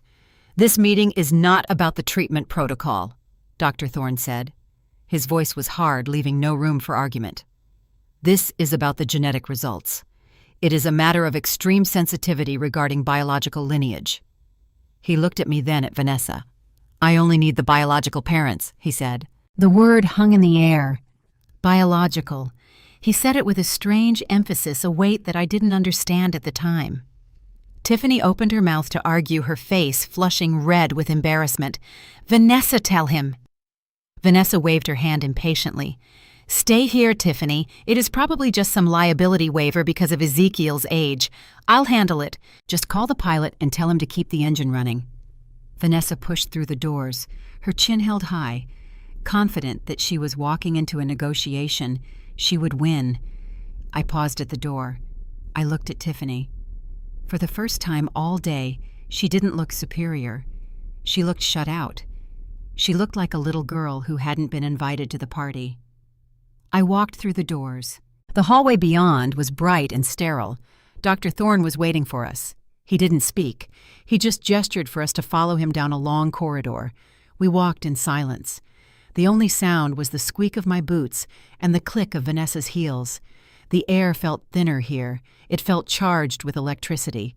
We reached a door at the end of the hall. It was heavy oak, different from the other hospital doors. Dr. Thorne opened it and ushered us inside. It was a large office lined with books and diplomas. There was a large mahogany desk and a computer screen glowing with complex charts and graphs. "Sit down," he said. He didn't offer us water. He didn't offer a polite preamble. He walked behind his desk and sat down heavily, as if his legs could no longer support him. Vanessa sat on the edge of the leather chair, crossing her legs. She checked her watch. "Doctor, really? The suspense is unnecessary. Just tell us the old man isn't a match so we can get back to saving my son." Dr. Thorne didn't look at her. He was staring at his computer screen. He typed a few keys and 2 images appeared on the large monitor mounted on the wall. They looked like Ladder's colorful bars of DNA sequencing. He took off his glasses and rubbed his eyes. "I have been a hematologist for 30 years," he began, his voice low. "I have performed thousands of transplants. I have seen rare blood types. I have seen genetic mutations." He looked up at me. "But I have never seen this." My stomach dropped. "What is it?" I asked. "Is my blood sick? Do I have cancer too?" "No, Mr. Robinson," he said. "You are healthy, surprisingly healthy for your age. Your heart is strong. Your marrow is producing cells at a rate we usually see in men 20 years younger." Vanessa scoffed. "Wonderful. He is a healthy peasant. Does that make him a match, doctor?" Thorne turned to her. His eyes were cold now, cold and hard. "We ran the standard HLA typing," he said. "Usually we look for 6 markers. A parent is usually a half match sharing 3 out of 6. That is biology. You get half from the mother, half from the father." He pointed to the screen. "Mr. Robinson is a match," he said. "A very good match. In fact, he is a perfect haploidentical donor. The compatibility is 50% down to the decimal. It is textbook." I let out a breath I didn't know I was holding. "Thank God," I whispered. I slumped back in the chair, relief washing over me like warm water. I could do it. I could save him. "So let's get on with it," Vanessa said, standing up. "Why the drama? Why the private meeting? If he is a half-match, prep him." "Sit down, Mrs. St. James," Dr. Thorne barked. The command was so sudden and forceful that Vanessa actually sat back down, stunned. "The problem is not Mr. Robinson," the doctor said. "The problem is the cross-match." He tapped the keyboard again. A 3rd ladder appeared on the screen. It was red and it was completely different from the other 2. "When we prepare for a transplant, we have to map the entire genetic structure to ensure there are no inherited diseases that could complicate the graft," he explained. "We have the son's DNA, we have the father's DNA, and because we needed to be thorough, we pulled your genetic profile from the hospital records on file from your gallbladder surgery last year." He looked at Vanessa. The room went deadly silent. "We ran the comparison," Dr. Thorne said. "We ran it once. The machine flagged an error. We thought it was contamination, so we drew a fresh sample from Marcus. We ran it again. Same error. We recalibrated the machine. We ran it a 3rd time." He leaned forward, his hands clasped on the desk. "Mrs. St. James," he said, his voice trembling slightly, "this is medically impossible, but the numbers do not lie." "What are you saying?" Vanessa whispered. Her face was starting to lose its composure. The mask was cracking. "I am saying," Dr. Thorne said, pointing at the screen, "that Mr. Robinson provided 50% of Marcus's DNA. That is confirmed. He is the biological father." He paused. "But you provided nothing. 0%. There is no genetic match between you and the patient, not a single marker." Vanessa froze. Her mouth opened, but no sound came out. Dr. Thorne's voice dropped to a whisper that sounded like a scream in the quiet room. "Biologically speaking, Mrs. St. James, you are not the mother of that boy." The heavy oak door clicked shut, sealing us inside Dr. Thorne's private office. The silence in that room was different from the silence in the hallway. Out there it was the quiet of a hospital broken by the beeping of machines and the squeak of rubber soles. In here, it was the silence of a courtroom right before the gavel comes down. The air was thick recycled and smelled faintly of old paper and leather. It was a room where decisions were made, where lives were weighed on a scale, and today that scale was sitting on the mahogany desk in front of us. Dr. Thorne walked around the desk and sat down. He didn't look at us immediately. He adjusted his glasses. He moved a stack of files 2 inches to the left. He was stalling. I knew that look. It was the look of a man who held a grenade in his hand and was deciding where to throw it. Vanessa didn't wait. She couldn't stand the quiet. To her, silence was a vacuum that needed to be filled with her voice, her authority. She sat on the edge of the leather guest chair, her back rigid, her hands clutching her designer bag like a weapon. She looked at the doctor. Then she shot a glance at me, a glance full of pity and triumph. "Well, doctor," she said, her voice cutting through the heavy air like a serrated knife. "Let's get this over with. I can see it on your face. It's bad news, isn't it?" She didn't wait for an answer. She turned to me, her eyes gleaming. "I told you, Ezekiel. I told you not to get your hopes up." She shook her head, feigning sadness. "You pushed for this. You insisted on being the hero. And now look, you've just wasted everyone's time. Your genes are, well, let's be honest, they are damaged goods. You've worked in filth your whole life. You eat garbage. You live in stress. Did you really think your marrow was going to be pure enough for my son?" She let out a short, sharp breath. "It's okay. I'm not angry. I'm just disappointed that we had to go through this charade. Doctor, just say it. Tell him he's not a match so he can leave, and we can get back to finding a real solution." I sat there, gripping the armrests of my chair. Her words were like acid designed to corrode my spirit. Part of me believed her. Part of me was terrified that she was right. I was 73. I was tired. Maybe I was too broken to fix anything. I looked at the floor, bracing myself for the rejection. I was ready to take the hit. I was ready to stand up, apologize for existing, and walk out of my son's life forever. Dr. Thorne cleared his throat. It was a loud, deliberate sound. "Mrs. St. James," he said, his voice devoid of any warmth. "Please stop talking." Vanessa blinked, her mouth hanging open mid-sentence. "Excuse me." Dr. Thorne turned his chair slightly, facing the large monitor mounted on the wall. He pressed a key on his keyboard. The screen flickered to life, illuminating the dim office with a harsh blue light. Two complex charts appeared side by side. They looked like ladders, colorful rungs stacked on top of each other. To a layman, they were just lines. To a hematologist, they were the map of a human soul. He picked up a laser pointer. A red dot appeared on the left chart. "This," he said, circling the image, "is the genetic profile of the patient Marcus Robinson." He moved the dot to the chart on the right. "And this," he continued, "is the genetic profile of the donor, Mr. Ezekiel Robinson." He turned to face us. He took off his glasses and set them on the desk. "Mrs. St. James, you seem to be under the impression that Mr. Robinson is a biological liability. You called his genes garbage. You assumed that his age and his lifestyle would render his marrow useless." Vanessa crossed her arms defensively. "Well, isn't it true? Look at him."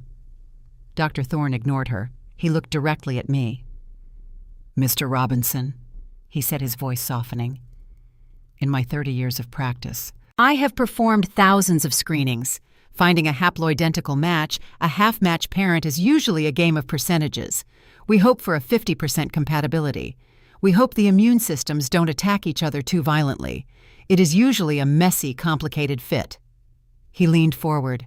"But you, sir, you are not just a match. You are a phenomenon." I lifted my head. "What?" The doctor pointed at the screen again. "Your HLA markers the proteins that tell the immune system who is a friend and who is an enemy align with your son's on a level I rarely see. Your bone marrow is incredibly robust. Your stem cell count is higher than men half your age. Biology doesn't care about your bank account, Mr. Robinson. It cares about vitality, and your blood is strong. It is compatible with Marcus in the most perfect way a father's blood can be." He paused, letting the words sink in. "We can proceed with the transplant immediately. In fact, I would bet my career that your marrow is the best chance Marcus has of surviving this night." For a moment, the world stopped spinning. The weight that had been pressing down on my chest for 30 years, the weight of being the outcast, the failure, the deadbeat, suddenly evaporated. I wasn't useless. I wasn't garbage. I was the cure. I was the answer. Tears pricked my eyes, but I blinked them back. I didn't cry. I just let out a long, shuddering breath. I looked at the screen, at the colorful ladder of my own DNA, and I saw Redemption. Thank you, I whispered. Thank you, God. You. I turned to look at Vanessa. I expected to see relief. I expected to see a mother happy that her dying son had a lifeline. But I didn't see relief. I saw shock. And beneath the shock, I saw fury. This is impossible, she stammered, her face flushing a deep, blotchy red. You checked it wrong. The machine is broken. He can't be a perfect match. He's him. Doctor. Thorne's expression hardened. The machine is not broken, Mrs. St. James. The science is absolute. Mr. Robinson is the biological father, and he is the donor we have been praying for. Vanessa stood up, her hands trembling. No, I don't accept this. I want a second opinion. I want another test. You are risking my son's life on a fluke. Sit down. Dr. Thorne's voice cracked like a whip. Vanessa froze. She had never been spoken to like that. Not by staff, not by anyone. She slowly lowered herself back into the chair, her eyes darting around the room like a trapped animal. We are not done, the doctor said. His voice dropped to a low, dangerous register. I looked at him. The joy that had just flooded my heart began to cool. The expression on Dr. Thorne's face hadn't changed. He wasn't smiling. He wasn't celebrating the match. He looked more troubled than before. If I am a match, I asked, leaning forward, then what is the problem? Why do we need to be in here? Let's go prep the surgery. Dr. Thorne looked down at his hands. He took a deep breath as if he were preparing to deliver a death sentence. The problem isn't you, Mr. Robinson, he said slowly. The problem is the control sample. Control sample? Vanessa asked, her voice shrill. What are you talking about? Dr. Thorne typed another command on his keyboard. A third chart appeared on the screen. It was distinct, sharp, and completely different from the first two. When we run these tests, he explained, looking at the wall, we have to cross-reference everything to ensure there are no hidden genetic disorders. We need a complete map of the patient's lineage. We have the father's map. It fits perfectly. He turned his chair to face Vanessa directly. His eyes bored into hers. Naturally, we ran your profile against Marcus's as well, Mrs. St. James, just to be thorough to check for maternal antibodies. Vanessa stiffened. Her face went from red to a ghostly white in the span of a second. Why you didn't need to do that? I'm not the donor. No, you are not, Dr. Thorne said. And that is where the anomaly lies. Anomaly, I asked. I felt a cold chill crawl up my spine. What kind of anomaly? Dr. Thorne didn't look at me. He kept his eyes locked on Vanessa. I ran the test 3 times, he said softly. I recalibrated the sequencer. I thought someone had swapped the vials. I thought there was a contamination because what I was seeing was medically impossible for a natural birth. He pointed to the third chart, Vanessa's chart.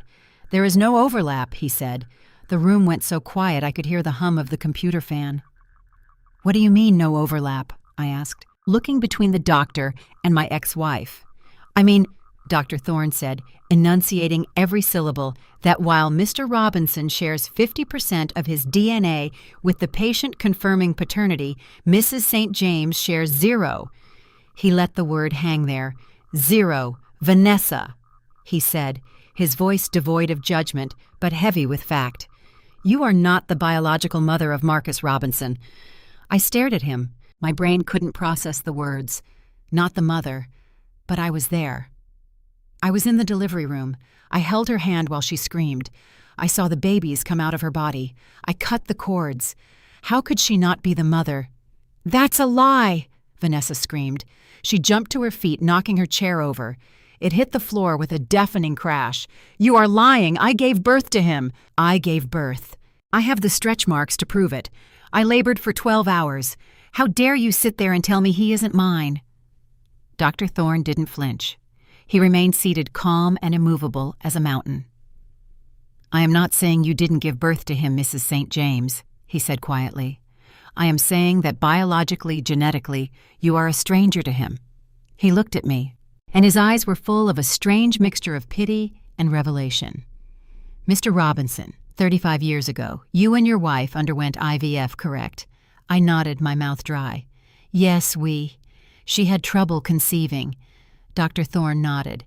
It appears, he said, turning back to the trembling woman standing over her fallen chair, that Mrs. St. James did not use her own eggs.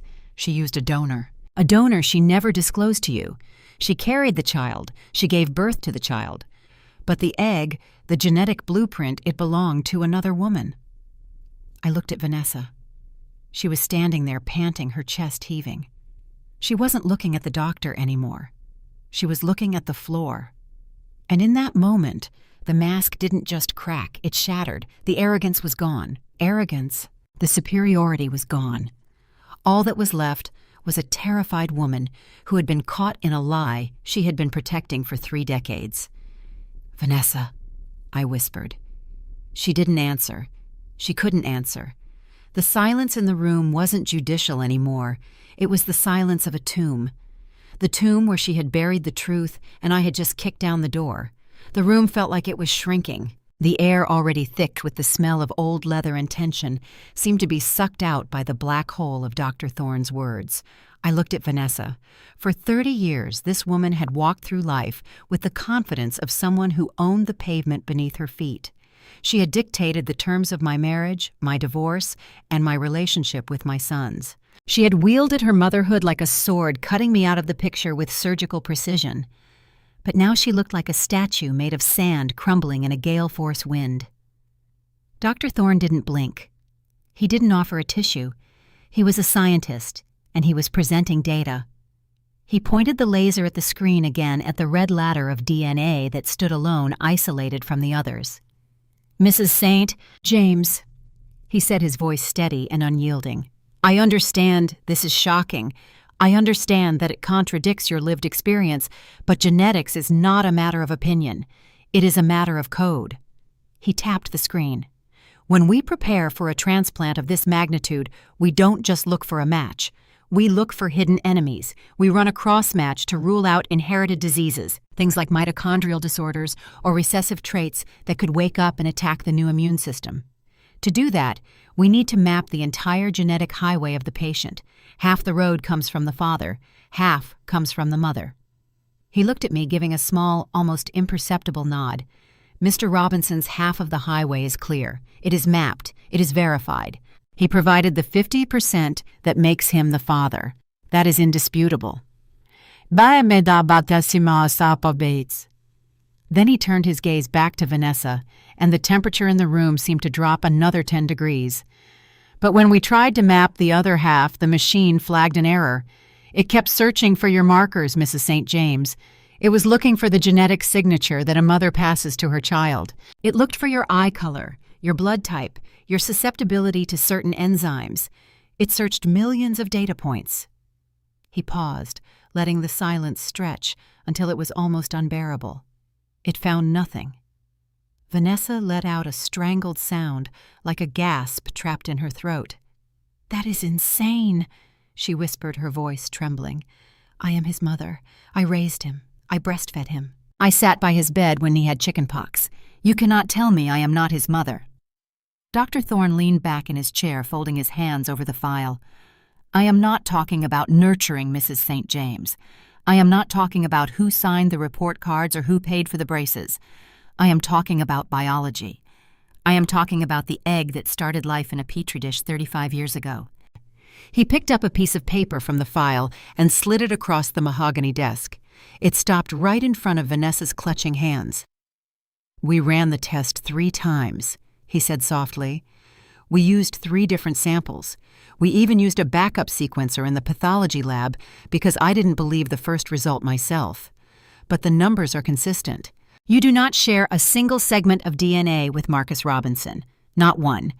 If I were to look at these charts blindly without knowing the names, I would say that you and the patient are complete strangers." I watched Vanessa. I watched the denial warring with the truth behind her eyes. She stared at the paper on the desk, but she didn't touch it. It was as if the paper was radioactive. If she touched it, the lie she had lived for 3 decades would burn her alive. "I gave birth to him!" she screamed suddenly, her voice cracking with hysteria. She slammed her hand on the desk, making the lamp rattle. "I was there. I remember the pain. I remember the epidural. I labored for 12 hours in that hospital room. Ezekiel was there. Ask him." She spun around to face me, her eyes wild and desperate. "Tell him, Zeke. Tell him I gave birth to those boys. Tell him I am their mother." I looked at her. I saw the sweat beading on her forehead, cutting through the heavy makeup. I saw the terror of a woman who was watching her entire identity dissolve. "Yes," I said slowly, my voice rough. "You gave birth to them, Vanessa. I was there. I saw it." She turned back to the doctor, a triumphant sneer twisting her lips. "See, he admits it. I gave birth. So stop with this nonsense and fix your machine." Dr. Thorne didn't flinch. He didn't look impressed by her outburst. He looked sad. "Mrs. St. James," he said gently, "giving birth makes you the gestational carrier. It means you carried the pregnancy. It means you delivered the infant. But in the world of in vitro fertilization, carrying a child and being the genetic parent are two very different things." He leaned forward, his eyes locking onto hers. 35 years ago, when you went to that clinic, did you use your own eggs?" The room went dead silent. Vanessa froze. Her mouth, which had been open to shout another denial, snapped shut. Her eyes darted to the left, then to the right, avoiding the doctor's gaze, avoiding my gaze. Her breathing became shallow and rapid. She stammered. It was a long time ago." "It is a simple question," Dr. Thorne pressed. "Did you undergo ovarian stimulation to harvest your own oocytes, or did you receive a donor egg?" Vanessa's face crumbled. The arrogance, the anger, the entitlement. It all melted away, leaving behind a frightened, cornered animal. She slumped back into her chair, her shoulders shaking. "I couldn't," she whispered. Her voice was so small I could barely hear it. "What was that?" Dr. Thorne asked. "I couldn't," she cried out, tears finally spilling over her lashes and cutting tracks through the powder on her cheeks. "My eggs were bad. The doctor said they were too old, too fragile. He said I would never conceive on my own. He said if I tried, I would just have miscarriage after miscarriage." She looked up at me then, and for the first time in 30 years, she looked at me with something resembling guilt. "I wanted a baby Zeke. I wanted it so bad. It was all I ever wanted, and when the doctor told me I was broken, I couldn't tell you. I was ashamed. I thought if you knew I was barren, you would leave me. I thought you would find a woman who could give you a family naturally." I stared at her, stunned. "You thought I would leave you, Vanessa. I worked 3 jobs for you. I sold my grandfather's watch to pay for the first round of treatments. I would have walked through fire for you." "I didn't know that," she sobbed. "I was scared. So when the doctor suggested a donor, I said yes. I told him to find the best. I told him to find someone who looked like me, someone smart, someone beautiful." She turned back to Dr. Thorne, pleading now. "But I carried them. I grew them inside me. My blood nourished them for 9 months. Doesn't that count for anything? Doesn't that make me their mother?" "Doctor," Thorne sighed, "in the eyes of the law, and in the eyes of love, yes, you are their mother. But in the eyes of this disease, in the eyes of the bone marrow transplant that needs to happen in the next 4 hours, no, it counts for nothing." He stood up and walked over to the screen, turning off the image of the red mismatched ladder. "Your immune system is not their immune system, Mrs. St. James. If we were to use your marrow, Marcus' body would recognize it as a foreign invader instantly. It would attack it, or worse, the graft would attack him. It would kill him." He turned back to face us. "That is why we are here. That is why this conversation is happening. Because for the last 30 years you have blocked Mr. Robinson from seeing his sons based on the narrative that he was the outsider, that he was the one who didn't belong. But the biological reality is the exact opposite." He pointed at me. "He is the only link Marcus has to life. He is the only one who shares the code. You might have carried the boys, Vanessa, but Ezekiel is the one who made them." I sat there trying to process the magnitude of the lie. She had used a donor egg. She had known from the very beginning that she had no biological claim to the twins, yet she had spent a lifetime projecting her own insecurity onto me. She had called my genes garbage. She had called me a failure. She had mocked my heritage and my intelligence, claiming the boys got their good qualities from her side of the family. It was all a projection. Every insult she hurled at me was really an insult she was afraid to turn on herself. She hated me not because I was unworthy, but because I was the only real parent in the room, and she knew it. She had to destroy me to feel secure in her own counterfeit motherhood. And then a darker thought hit me. "Wait," I said, my voice cutting through her sobs. "If you used a donor egg and I provided the sperm—" I looked at her, and the pieces of the puzzle slammed into place with the force of a sledgehammer. "That's why you got full custody, isn't it?" Vanessa flinched. "You knew," I said, standing up. My legs felt heavy, but my rage was lifting me up. "You knew that if the court found out the truth that I was the biological father and you were essentially a surrogate who had no genetic relation, you might lose. So you painted me as a monster. You invented the abuse. You invented the anger issues. You had to make me look dangerous so the judge wouldn't look too closely at the DNA. I didn't," she stammered, but her eyes gave her away. She was terrified. "You destroyed my life," I said, my voice rising. "You took my sons away. You let them grow up thinking I was a deadbeat. You let them be ashamed of me. And all this time you were the fraud." Vanessa buried her face in her hands, sobbing uncontrollably. The sound filled the small office, a pathetic broken noise that offered no comfort. Dr. Thorne watched us for a moment, then checked his watch. "Mr. Robinson," he said quietly, "I am sorry for the pain this revelation has caused, but we are running out of time. The conditioning chemotherapy needs to start within the hour if we want to harvest your marrow tomorrow morning. We need to move." I looked at the weeping woman in the chair, the woman who had been my wife, the woman who had been my tormentor. I felt a strange hollowness in my chest. I didn't hate her anymore. Hate requires respect, and I had none left for her. I just pitied her. She had built a castle on a foundation of lies, and now the tide had come in. I turned to the doctor. "Let's go," I said. "My son is waiting." I walked toward the door. I didn't look back at Vanessa. I left her there with her expensive handbag and her shattered truth. She had the money. She had the mansion. She had the social status. But in that room with the cold blue light of the computer screen fading to black, she had nothing. She was just a stranger who had borrowed a life she didn't own. And I was the father who was going to take it back. The room spun not literally, but the ground beneath my feet felt like it had dissolved into quicksand. I looked at the woman sitting across from me. Vanessa, the woman I had shared a bed with for 15 years, the woman who had screamed in labor while I held her hand, the woman who had nursed our children. Dr. Thorne's words were still hanging in the air, heavy and suffocating. "A donor egg." I tried to speak, but my throat was dry as dust. I looked at the doctor, searching for a sign that this was a mistake, a cruel joke, but his face was stone. He wasn't joking. He was solving a medical puzzle, and the final piece was a betrayal so deep it eclipsed everything else. "Wait," I finally managed to whisper. My voice sounded foreign to my own ears. "You are saying she used someone else's egg, doctor?" Thorne nodded slowly. "Biologically, yes. In cases where the mother has viable uterus function but compromised ovarian reserve donor oocytes are used. The sperm fertilizes the donor egg in the lab, and the resulting embryo is implanted in the carrying mother. The child grows inside her, but the genetic blueprint, the eyes, the hair, the blood type, the immune system comes from the egg donor and the father." He looked at Vanessa. "In this case, Mrs. St. James, you provided the womb. You provided the environment, but you did not provide the seed." Vanessa let out a scream. It wasn't a word. It was a raw, primal sound of denial. She slammed her hands onto the mahogany desk, knocking over a cup of pens.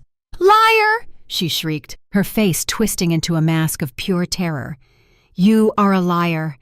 I am their mother. I felt them kick. I breastfed them until they were 2 years old. How dare you sit there and tell me I am nothing to them?" "I am not saying you are nothing," Dr. Thorne said calmly, though he leaned back slightly to avoid her flailing hands. "I am saying you are not a genetic match, and right now genetics is the only thing that matters because your son needs a transplant and your immune system would kill him." I looked at Vanessa, really looked at her, and suddenly the memory of 1989 came flooding back, clear as day. I remembered the fertility clinic. It was a cold, sterile place in downtown Detroit. I remembered how Vanessa insisted on going to the appointments alone. "Zeke, you work too hard," she would say, kissing my cheek. "I can handle the consultations. You just rest. I thought she was being considerate. I thought she was trying to save me from the stress. I remembered the day she came home with the news that we were going to try IVF. She had been crying, but they were tears of relief. She told me the doctor said my sperm was fine, but her eggs were weak. She never said gone. She never said useless. She just said we needed a little help. And then there was the money, the endless bills. She handled all the paperwork. She signed all the consent forms. She told me where to sign, usually just an X on the bottom line, while she held the paper folded over so I couldn't read the fine print. "Trust me, Zeke," she would say. "It's just legal mumbo-jumbo." I trusted her. God help me. I trusted her with my life. "Vanessa," I said, my voice rising, cutting through her hysterics. "Did you buy an egg?" She froze. She looked at me, her eyes wild, her chest heaving. I, she stammered. "Did you buy an egg?" I roared, standing up. The chair flew back and hit the wall. She shrank back, terrified. I had never raised my voice to her like that. Not once in our marriage, but the rage inside me now wasn't just anger. It was the explosion of 35 years of being played for a fool. "I had to," she sobbed, collapsing into herself. "I had to, Zeke. The doctor said I was empty. He said my ovaries were premature. They were dried up. I was 28 years old and I was barren." She looked up at me, tears streaming down her face, ruining the expensive foundation, revealing the scared, manipulative woman underneath. "Do you know what that feels like? To be a woman who can't do the one thing she is supposed to do." I felt like a failure. "I couldn't tell you. You wanted a family so bad. You talked about teaching your son to play baseball. You talked about it every night. If I told you I couldn't give you a child, you would have left me." "So you lied?" I asked, trembling. "You lied for 35 years." "I didn't lie. I fixed it," she screamed, desperate to justify herself. "I found a donor, a top-tier donor. She was a model, Zeke. She was smart. She was beautiful. She was everything I wanted to be. I paid extra for her. I did it for us. I wanted our babies to be perfect." "You did it for you," I said, my voice cold as ice. "You did it so you could play the part. You wanted the baby shower. You wanted the attention. You wanted to be the mother." And then the darkest realization hit me, the realization that made my knees weak. "That's why you hated me, isn't it?" Vanessa wiped her nose with the back of her hand, sniffling. "What? You hated me because I was the real one," I said. "All these years you called me trash. You called me a deadbeat. You told the boys I was useless. You did everything you could to keep them away from me. You weren't protecting them from me. You were protecting your secret." I took a step toward her. I took a step. "You knew that if I got close to them, if I spent time with them, I might see it. I might see that they didn't look like you. I might see that they had nothing of you in them. You were jealous, Vanessa. You were jealous of your own husband because I was the biological parent, and you were just—" I stopped. I couldn't say the word. It was too cruel. But she heard it anyway. "I am their mother," she wailed, rocking back and forth. "I carried them. I gave birth to them. That makes me their mother." Dr. Thorne cleared his throat. It was a dry, clinical sound that brought us back to the reality of the hospital room. "Mrs. St. James," he said quietly, "your emotional bond with your sons is not in question, but your biological deception has created a medical crisis. Because you concealed the donor's identity, we have no medical history for the maternal side. We don't know what diseases she might have carried. We are flying blind." He looked at the computer screen. "But we have the father, and because Mr. Robinson is the biological father, his marrow is the only thing that bridges the gap. He is the anchor." Vanessa looked up at the doctor. Vanessa looked up at Dan. Her eyes were red and swollen. She looked old. For the first time, she looked her age. The glamour was gone. The power was gone. "So," she whispered, "I can't save him." "No," Dr. Thorne said. "You can't." Vanessa looked at her hands. Her manicured fingernails were digging into her palms. She looked defeated. She looked small. "All that money," she muttered to herself. "All those connections, all those lies, and I can't do anything." She looked at me. There was no hatred in her eyes anymore, only shame. Deep, burning shame. "Zeke," she said softly, "I'm sorry." I looked at her. I wanted to scream at her. I wanted to tell her she was a monster. I wanted to list every birthday I missed, every lonely Christmas, every night I sat awake wondering why my boys didn't love me. I wanted to make her pay, but I looked at the clock on the wall. Time was running out. Marcus was dying. "Save your apology," I said, turning away from her. "Save it for the boys.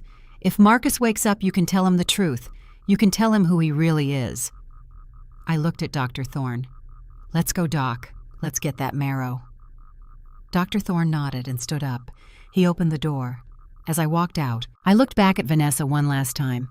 She was sitting alone in the doctor's office, surrounded by the wreckage of her own life.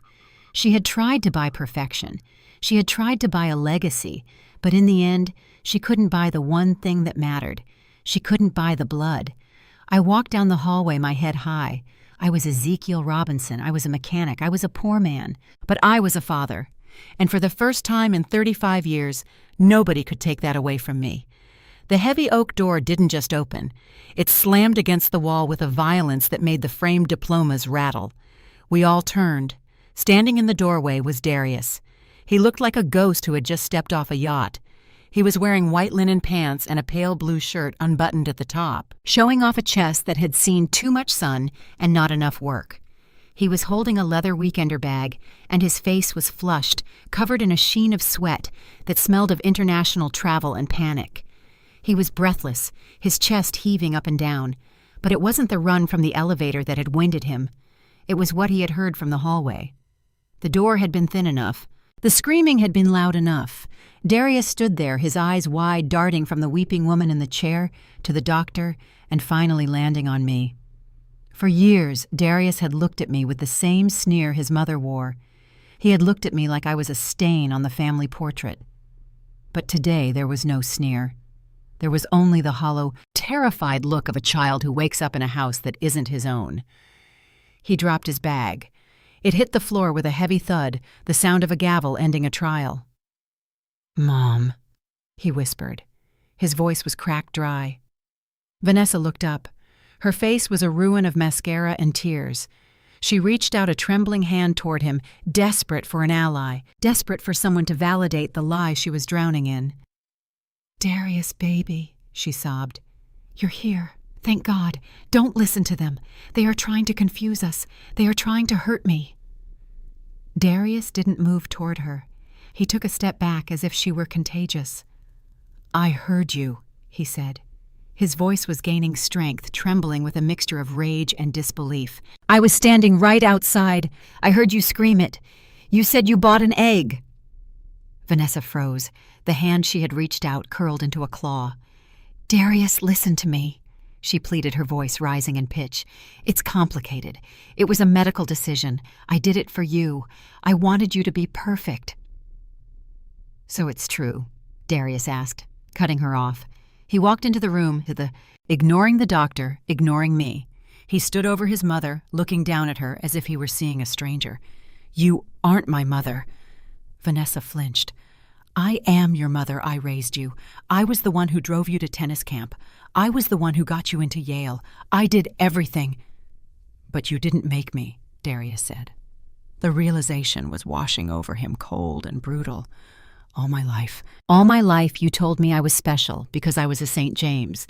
You told me the reason I was smart, the reason I had talent was because of your family line. You told me Dad was just—" He glanced at me, then quickly looked away, unable to hold my gaze. "You told me Dad was a genetic mistake. You said we were lucky we took after you. You said his blood was thin, weak, common." He laughed, then a short, hysterical sound that was terrifying to hear. "But it was all a lie. You were the one with no connection. You were just renting space." Dr. Thorne stepped forward then. He didn't want the situation to devolve into violence. He was a man of science, and he needed to ground this emotional explosion in facts. "Mr. Robinson," the doctor said calmly, addressing Darius, "I know this is a shock, but we need to be clear about the biological reality because it affects your brother's life." Darius turned to the doctor. "Does Marcus know?" "Not yet," Dr. Thorne said, "but he will. And here is what you need to understand. You and Marcus are monozygotic twins, identical. You came from the same fertilized egg that split in two. So, the doctor pointed to the screen where the lonely red ladder of Vanessa's DNA still sat unmatched and isolated. If Marcus is the product of a donor egg and Mr. Ezekiel Robinson's sperm, then so are you. Your genetic code is identical to your brother's, which means you also share 50% of your DNA with your father. Dr. Thorne paused, letting the weight of the next sentence build. And 0% with Mrs. St. James. Darius looked at the charts. He looked at the science that stripped away 30 years of superiority. Dr. Thorne continued, his voice devoid of malice but heavy with truth. In medical terms and in legal terms regarding lineage, Mrs. St. James acted as a gestational carrier. She was a surrogate. She carried her husband's children. She gave birth to her husband's children, but genetically she is a biological stranger to both of you. The room went silent. The hum of the computer fan seemed to roar. A surrogate, Darius whispered. The word tasted like ash in his mouth. He turned back to Vanessa. She was huddled in the chair, weeping into her hands, looking small and defeated. The powerful matriarch who had ruled our lives with an iron fist was gone. You lied to us every single day, Darius said, his voice shaking.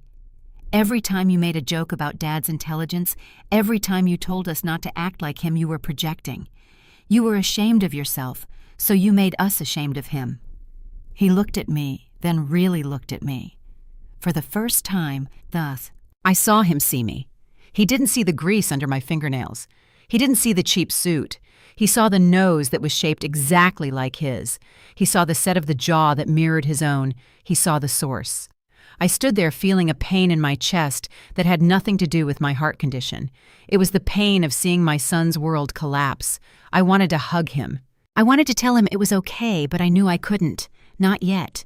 We were strangers who shared blood, and that gap couldn't be bridged with a single hug. Darius, I said softly. He didn't answer. He just stared at me, his eyes filling with tears. I flew back, he choked out, turning his attention back to the doctor. Desperate to find a purpose, desperate to do something that felt real. I flew back to give my Marrow. I'm the match, right? I'm the identical twin. I'm the perfect match. Dr. Thorne nodded. Yes, you are a perfect match. A 10 out of 10. Then take it, Darius said, his voice urgent. Take it now. I don't want to talk anymore. I don't want to think anymore. Just put me under and take it. We can, Dr. Thorne said, but there is a protocol. Yeah. We have already prepped your father. His screening is complete. Yours will take hours to verify even if we rush. Marcus is crashing now. Darius looked at me. He looked at the bandage on my arm where they had drawn the blood. He looked at the resolve in my eyes. He is the match, Darius asked the doctor. He is a haploidentical match, Dr. Thorne said. 50%. But his markers are incredibly strong. He is ready, and frankly, with the time we have left, he is the safest bet to start the conditioning immediately. Darius looked at Vanessa, who was still sobbing quietly. Then he looked at me. You came, he said. It wasn't a question. It was a statement of fact. Vanessa told me not to come, I said, my voice steady. She told me I wasn't needed. She told me I was useless. Darius swallowed hard. I remember, he whispered. I remember she told us that when we were kids. She said you didn't come to the games because you didn't care. She said you didn't pay for college because you were cheap. I paid for everything I could, son, I said. I worked 3 jobs to pay for the science that made you. I emptied my accounts for that IVF. Vanessa let out a fresh wail of misery, but Darius ignored her. He was piecing together a lifetime of deception. She stole you from us, Darius said, his voice breaking. She didn't just steal our biology, she stole our father. He walked over to the chair where Vanessa sat. He didn't touch her. He stood over her like a judge. I am going to go see my brother, he said coldly, and you are going to stay here. I don't want you in that room. I don't want you near him. If you try to come in, I will have security remove you. Vanessa looked up, her face streaked with black tears. Darius, please. No, Darius shouted, making her recoil. "No more lies. You aren't the victim here, Mother. You never were." He turned to me. There was hesitation in his posture. He didn't know how to interact with me. The script he had been given his whole life had just been burned. "Dad," he said. The word sounded strange, clumsy on his tongue. He hadn't used it in a decade. "Come with me," he said. "Marcus needs us." He didn't wait for an answer. He turned and walked out of the office, his linen clothes fluttering around him, leaving the heavy scent of expensive cologne and tragedy in his wake. I looked at Dr. Thorne. The doctor gave me a solemn nod.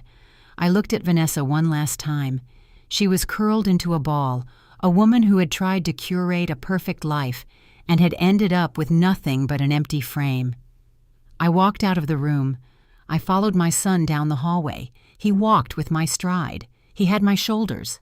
He had my blood, and for the first time in his life, he knew it.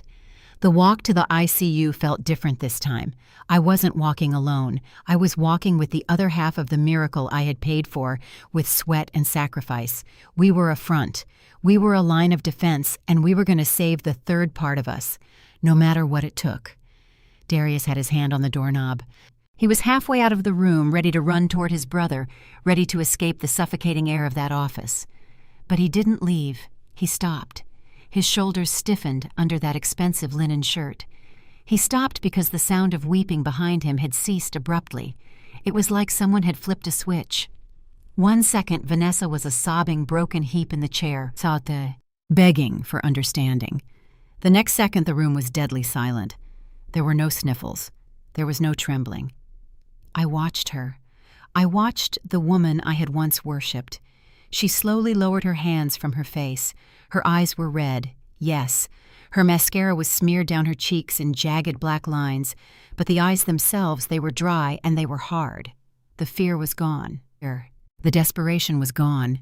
In their place was something cold and sharp, something that looked terrifyingly familiar.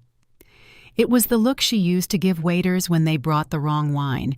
It was the look she gave me when I came home with grease on my shirt. It was the look of absolute, unadulterated contempt. She realized the game was over. She realized that the tears hadn't worked. Darius hadn't rushed to her side. He had looked at me, the mechanic, the failure, with awe. He had called me Dad, and that one word had snapped the last thread of Vanessa's control. If she couldn't be the victim, she would be the tyrant. If she couldn't be loved, she would be feared. She stood up. She didn't use the desk for support this time. She stood up straight, smoothing the wrinkles in her pantsuit with a sharp, aggressive motion. She looked at Darius's back. Then she turned her gaze to me. "So," she said. Her voice wasn't shaking anymore. It was low, steady, and filled with venom. "You think you won, don't you, Ezekiel?" I didn't answer. I just held her gaze. "You think, because you provided a cup of fluid 35 years ago, you are suddenly the father of the year." She let out a dry, humorless laugh. "Don't make me sick. You are nothing. You are a biological necessity, nothing more, a donor, a tool I used because I couldn't afford the anonymous sperm bank fees at the time." "Vanessa!" Darius shouted, spinning around from the door. His face was pale, his eyes wide with horror. "Stop it!" She ignored him. She stepped toward me, her finger jabbing the air. "Look at you," she spat. "You are wearing a suit that smells like mothballs. Your hands look like leather. You have nothing to offer those boys. Do you really think biology matters? Do you really think a few strands of DNA make a parent?" She hit her own chest with her fist. "I made them," she screamed. "Me, I curated them.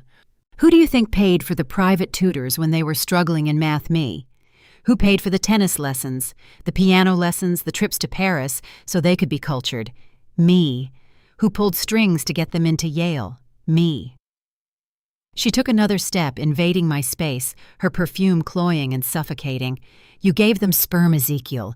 That's the cheap part. That's the easy part. Any dog in the street can breed, but I gave them a life. I gave them a name that opens doors.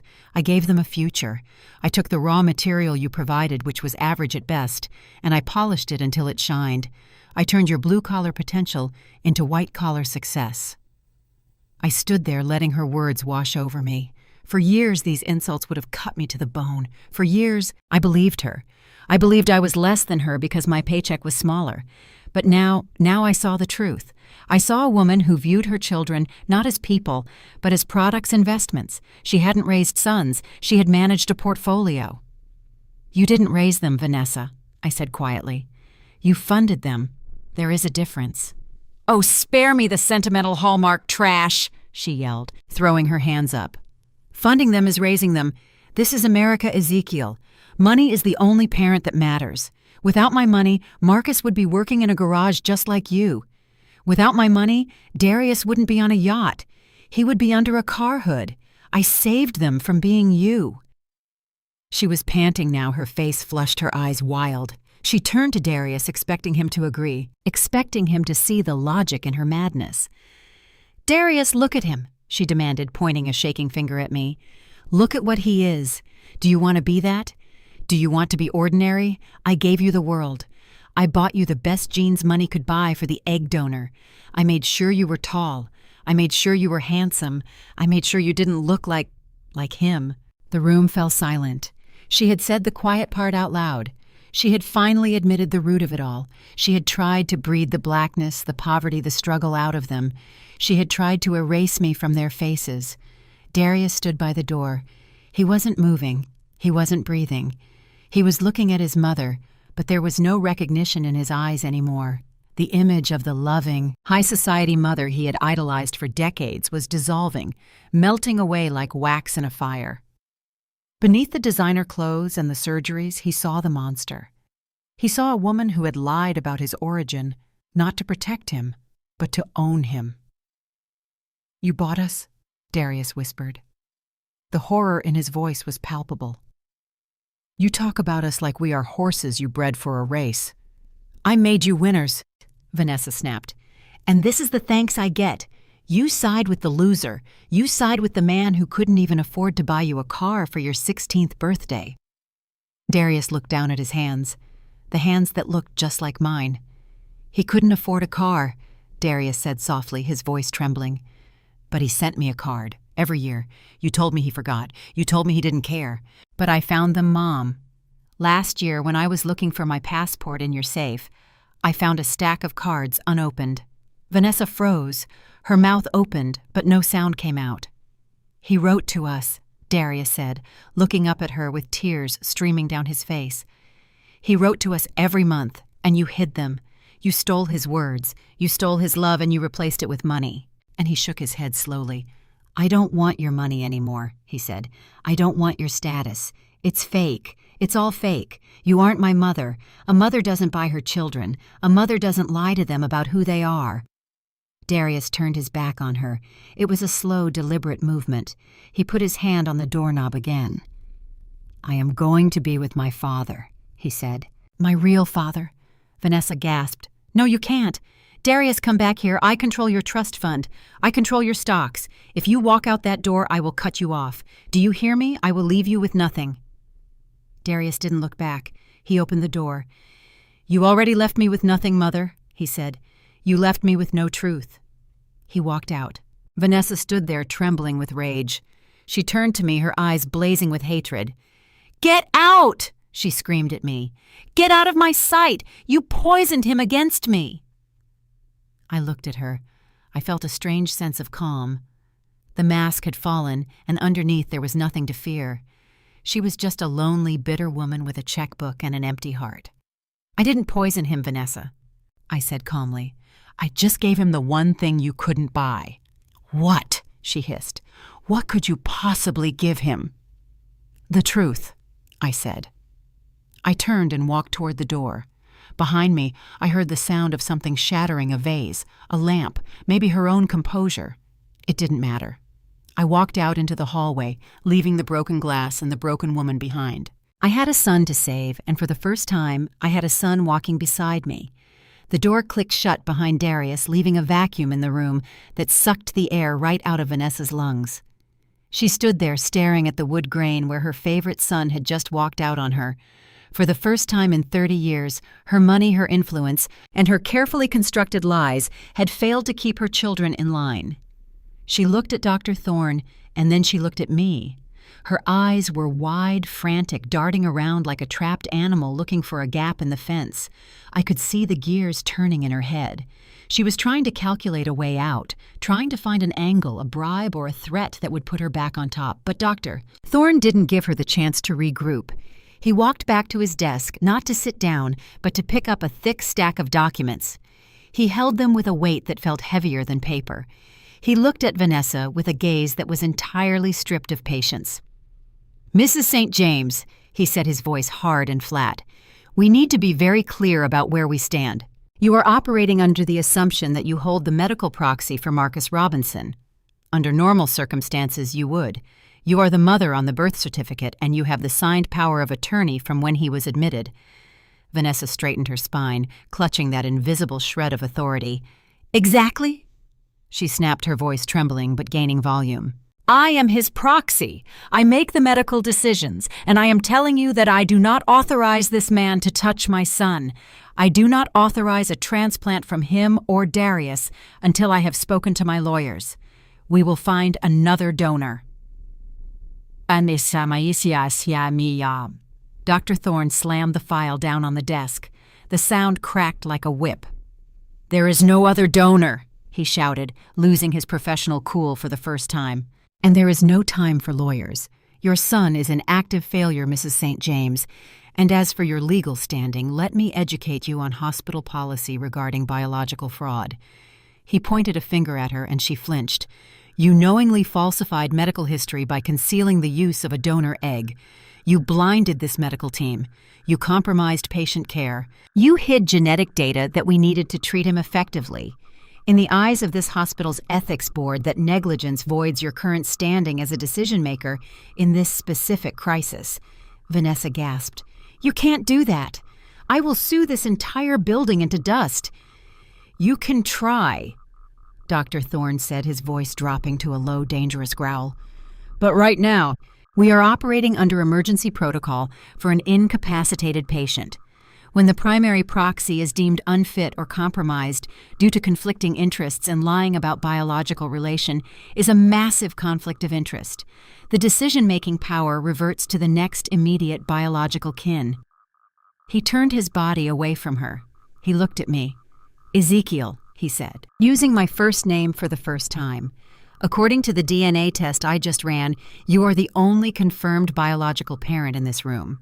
You are the only person who shares blood with the patient. You are the source.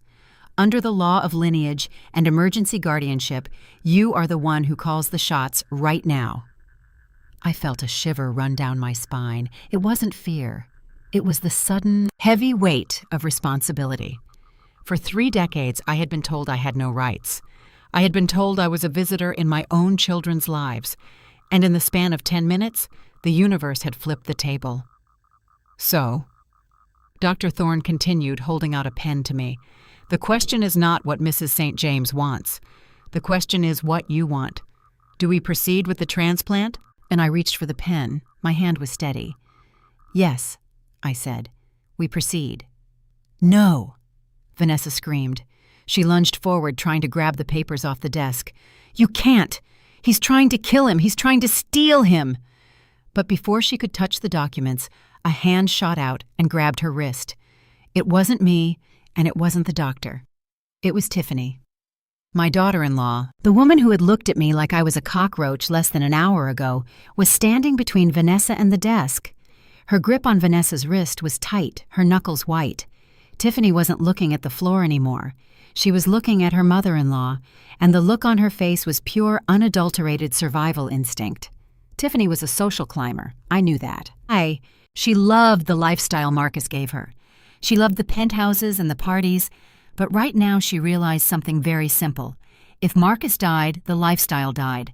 If Marcus died, she was just a widow with a mountain of debt and a mother-in-law who was being exposed as a fraud. But if Marcus lived, if Marcus survived this, she needed to be on the winning side. And for the first time in history, the winning side wasn't Vanessa St. James. It was the mechanic in the cheap suit. "Let go of the papers, Vanessa," Tiffany said. Her voice was sharp, cutting through the hysteria. Vanessa looked at her shocked. Tiffany, what are you doing? Let go of me. We have to stop this. Stop what? Tiffany hissed, shoving Vanessa's hand away. Stop saving my husband. Stop saving your son. Are you insane? Did you not hear the doctor? Marcus has hours left. Hours. And you are worried about your ego. It's not ego, Vanessa cried. It's principle. That man is the only reason Marcus might wake up tomorrow, Tiffany screamed, stepping into Vanessa's face. She looked fierce. The veneer of the polite society wife had cracked, revealing a woman who was terrified of losing everything. Tiffany turned to me. Her eyes were wet, but they were calculating. She looked at the pen in my hand. She looked at the doctor. Then she looked back at Vanessa, who was shrinking against the bookshelf. You lied to us, Tiffany said to Vanessa, her voice shaking with rage. You lied to Marcus. You told me his father was a deadbeat. You told me his genes were bad. We were terrified of having kids because you told us Marcus carried some terrible hereditary weakness from his father. We put off starting a family because of your lies. She took a breath, pointing a finger at Vanessa. But it was you. You were the lie. You aren't even his mother. You're just the vessel. And now you want to let him die rather than admit you lost control. Tiffany turned her back on Vanessa. She looked at me. There was a pause, a heavy, pregnant pause, where 30 years of classism and insults hung in the air between us. She knew she had treated me like trash in the hallway. She knew she had blocked me from the wedding. She knew she was guilty, but she also knew who held the power. She stepped toward me. She didn't look at my old shoes. She didn't look at the grease stains on my cuffs. She looked me in the eye and she reached out, placing her hand gently on my arm. Her touch was warm. It was the first time she had ever touched me. Please, she whispered. The arrogance was gone. All that was left was desperation. Sign the papers, she said. I looked at her. I saw the fear in her eyes. I knew she wasn't doing this for me. She was doing it for herself. She was doing it for Marcus. But right now, that was enough. I looked past her at Vanessa. My ex-wife was slumped against the wall, her face buried in her hands. She was beaten. The Queen of New York had been dethroned by a blood test and a daughter-in-law who knew which way the wind was blowing. I looked back at Tiffany. Move her, I said. My voice was low, but it filled the room. Tiffany didn't hesitate. She turned back to Vanessa. Mom. She stopped herself. She couldn't call her that anymore, not after what she had just learned. Vanessa, move, Tiffany commanded. She grabbed Vanessa by the shoulders and physically steered her away from the desk, pushing her toward the corner of the room like a misbehaving child. Sit down and shut up. Vanessa was too stunned to fight. She let herself be moved. She collapsed into the guest chair, staring blankly at the wall, her world in ashes. Tiffany turned back to me. She gestured to the desk, to the papers, to the doctor who was watching this power shift with grim satisfaction. She looked at me, and for a second she struggled. She swallowed her pride. She swallowed her prejudice. And then she said the words that sealed Vanessa's defeat. Mom, stay out of the way, she said loud enough for Vanessa to hear. Then she looked at me with pleading eyes. Please, Dad signed the papers. Save him, Dad. The word hung in the air. It was transactional. It was desperate, but it was there. She had acknowledged the hierarchy. She had acknowledged the blood. I walked to the desk. I picked up the pen. It felt light in my hand, but the ink it laid down was permanent. I looked at Dr. Thorne. Where do I sign? I asked. The doctor pointed to the line at the bottom of the page. Right there, Mr. Robinson. This authorizes the emergency conditioning chemotherapy for Marcus and the immediate harvesting of marrow from you. It also grants you temporary medical guardianship until the patient regains consciousness. I pressed the pen to the paper. I wrote my name, Ezekiel Robinson. The letters were jagged, written by a hand that had held pneumatic drills and heavy wrenches for half a century. But they were strong. They were indelible. I put the pen down. It's done, I said. Dr. Thorne grabbed the file instantly. Thank you. I'll alert the team. We prep you in 10 minutes. He rushed out of the room. I stood there for a moment. Tiffany was weeping softly now, leaning against the desk, the adrenaline leaving her body. Vanessa was silent in the corner, a ghost in her own life. I walked over to Tiffany. I didn't hug her. We weren't there yet. Maybe we never would be, but I stood next to her. He's going to make it, I told her. She looked up at me, wiping her eyes. She nodded. "I know," she said, "because he's a fighter like you." She didn't mention Vanessa. She didn't look at her. She had picked her side. I turned to leave the room, to go to the prep area where they would drain the life out of me to give it to my son. I stopped at the door and looked back at Vanessa one last time. "You can stay here, Vanessa," I said. "Or you can go home. It doesn't matter anymore. You can't buy your way into this room. This room is for family." I walked out into the corridor. The hospital lights seemed brighter now. The air seemed cleaner. I was 73 years old. I was broke. I was tired. But as I walked toward the operating theater, I felt 10 feet tall. I was Dad, and that was the only title that mattered. The hospital gown they gave me was thin and open at the back. It was a humiliating garment designed to strip away your dignity and leave you shivering in the cold, processed air of the operating theater. But as I lay on that narrow table staring up at the blinding white lights, I didn't feel humiliated. I felt like a soldier putting on his armor. The nurses moved around me in a blur of blue scrubs, their voices muffled behind masks, adjusting monitors and checking IV lines. They looked at me with a mixture of professional detachment and hidden pity. They saw an old man, 73 years of broken bones and scar tissue, about to undergo a procedure that would bring men half my age to their knees. They told me the anesthesia would put me under, that I wouldn't feel a thing. But I told the anesthesiologist to keep it light. I didn't want to disappear. I wanted to be present. I wanted to know the exact moment my life left my body and went to save his. "Turn over, Mr. Robinson," the surgeon said gently. I rolled onto my stomach, exposing my hip. The disinfectant was cold, a shock to the system that made my skin crawl. Then came the pressure. Even with the local numbing agents, I felt it. It was a deep, dull intrusion. The sensation of a large needle piercing through muscle through years of callus seeking the core. When they hit the bone, my body jerked involuntarily. It wasn't sharp pain like a cut. It was a heavy, sickening ache that vibrated through my entire skeleton. It felt like someone was trying to pull the soul right out of my pelvis. I gritted my teeth, clamping my jaw shut so tight I thought a molar might crack. I focused on a spot on the floor, a single scuff mark on the pristine tile. I didn't scream. I didn't whimper. I breathed in through the nose, out through the mouth. The same way I breathed when I was double shifting at the plant. The same way I breathed when Vanessa served me the divorce papers. Pain is just information, I told myself. Pain means you are alive. And today, pain means Marcus is going to live. As the surgeon began the aspiration, pulling the thick red marrow from my bones, the room started to swim. The physical agony was there, radiant and demanding, but my mind drifted away from it. It traveled back 25 years to a cracked pavement driveway in front of a house I used to call home. I was 35 then. Marcus was 7. He was standing next to a blue bicycle that was slightly too big for him. He was trembling, his little knuckles white as he gripped the handlebars. He was terrified of falling. "Daddy, don't let go," he had pleaded, looking up at me with those big dark eyes, my eyes. "I won't let go until you're ready."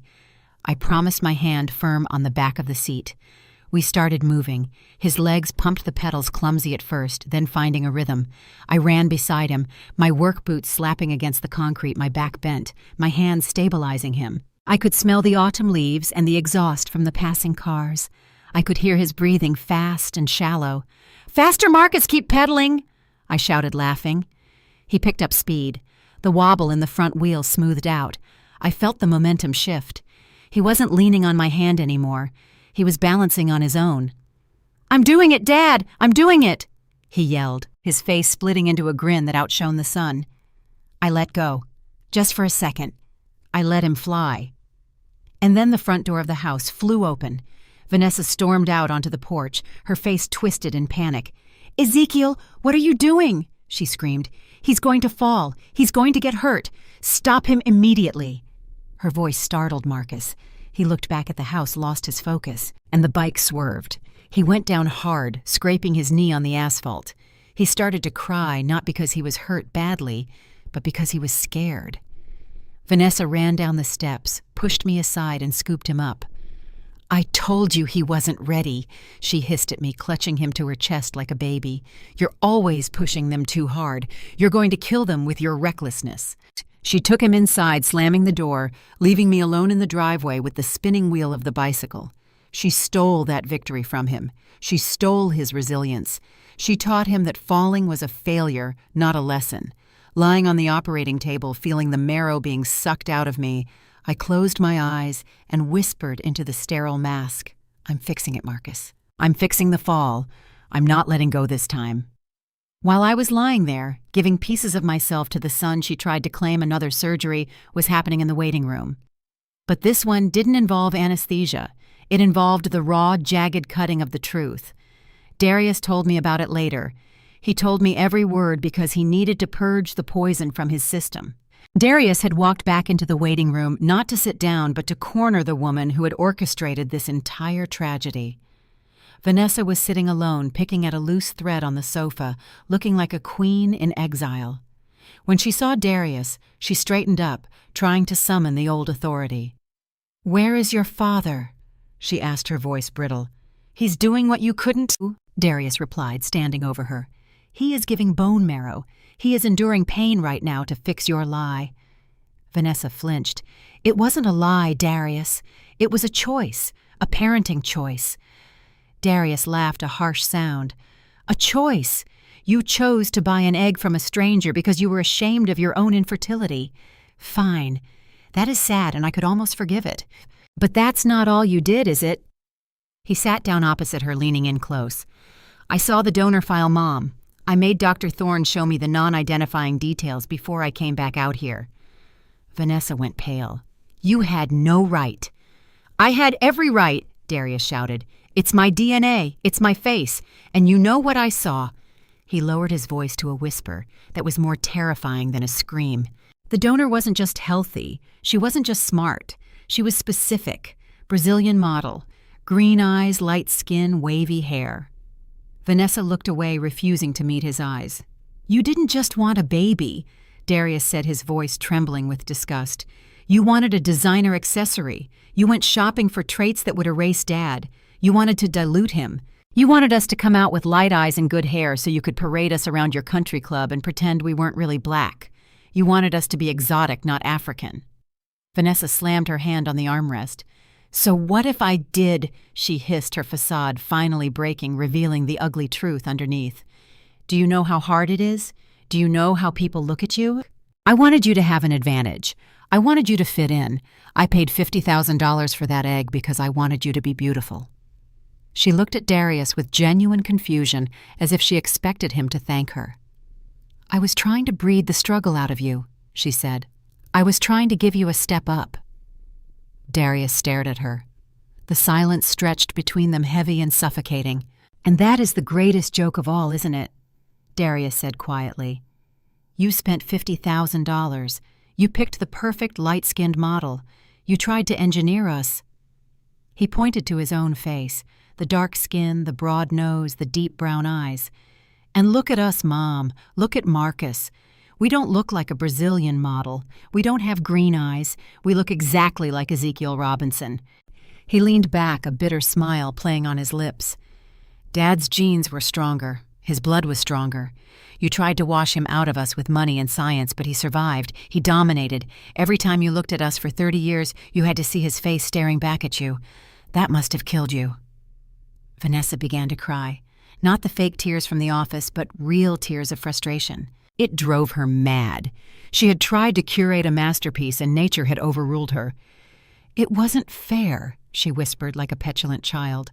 "It wasn't fair. I paid for perfection." "You got perfection," Darius said, standing up. "You just didn't recognize it because it looked like the man you hated." He turned his back on her. "I'm going to go wait for my father," he said. "You can stay here and mourn your investment." Back in the operating room, the machine beeped. The surgeon placed a hand on my shoulder. "We are done, Mr. Robinson. We got what we needed. It's a good harvest.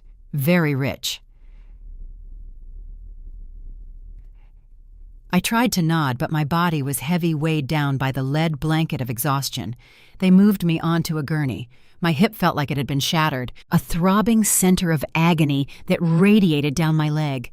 But as they wheeled me out, I saw the bag. It was hanging on an IV pole, swaying gently with the movement of the gurney.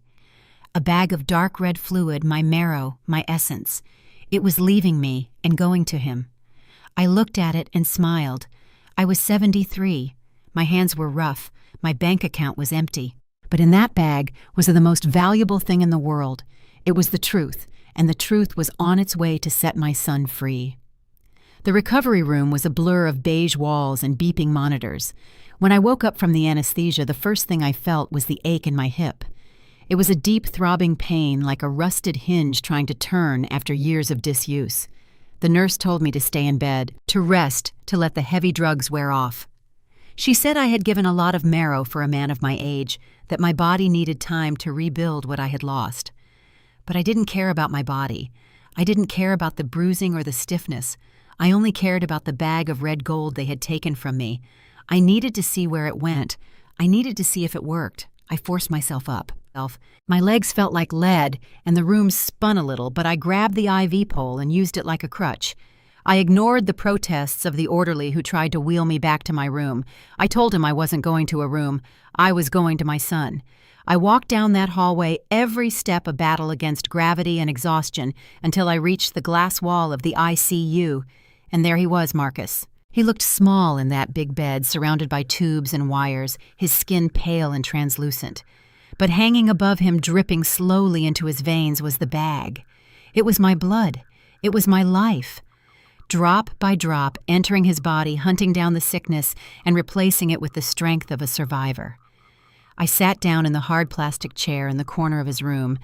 It was uncomfortable. It dug into my back, but I didn't move. I watched the drip. 1 drop, 2 drops, 3. Each one was a prayer. Each one was a promise I was keeping 30 years late. Hours passed. The sun went down, and the city lights of New York flickered on outside the window, painting the room in shadows. Vanessa wasn't there. She had retreated to the VIP lounge, or perhaps gone home to consult with her lawyers, unable to face the reality of her defeat. Tiffany was there for a while, nervously checking her phone. But eventually she fell asleep on the sofa in the hallway, exhausted by the shifting tides of power. It was just the men, me, Darius, and Marcus. Darius sat on the other side of the bed. He didn't speak. He just watched his brother breathe. Every now and then he would look at me. His eyes would trace the bandage on my arm, then the heavy dressing on my hip under the hospital gown. He looked at me with a mixture of curiosity and guilt, trying to reconcile the father he had been taught to despise with the man sitting in the chair bleeding for his family. Sometime around 3 o'clock in the morning, the rhythm of the room changed. The monitors beeped a little faster. Marcus stirred. His hand, which had been lying limp on the sheet, twitched. His eyelids fluttered, fighting against the heavy weight of the coma and the chemo. I leaned forward, ignoring the sharp stab of pain in my pelvis. "Marcus," I whispered. His eyes opened. They were glassy at first, unfocused, roaming the ceiling. Then they lowered. They scanned the room. They didn't find the perfectly coiffed hair of his mother. They didn't find the anxious face of his wife. They found me.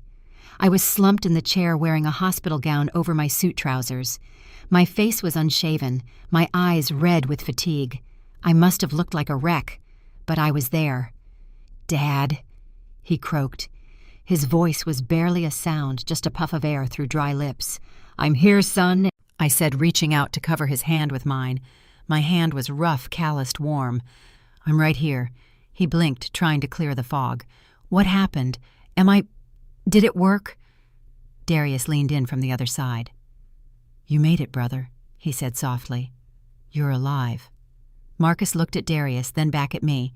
He looked at the bandage on my arm. He looked at the IV line running from my body earlier. Confusion knitted his brow. "You," Marcus whispered, looking at me. "You gave the marrow." I nodded. I tried to smile, but my lips were trembling.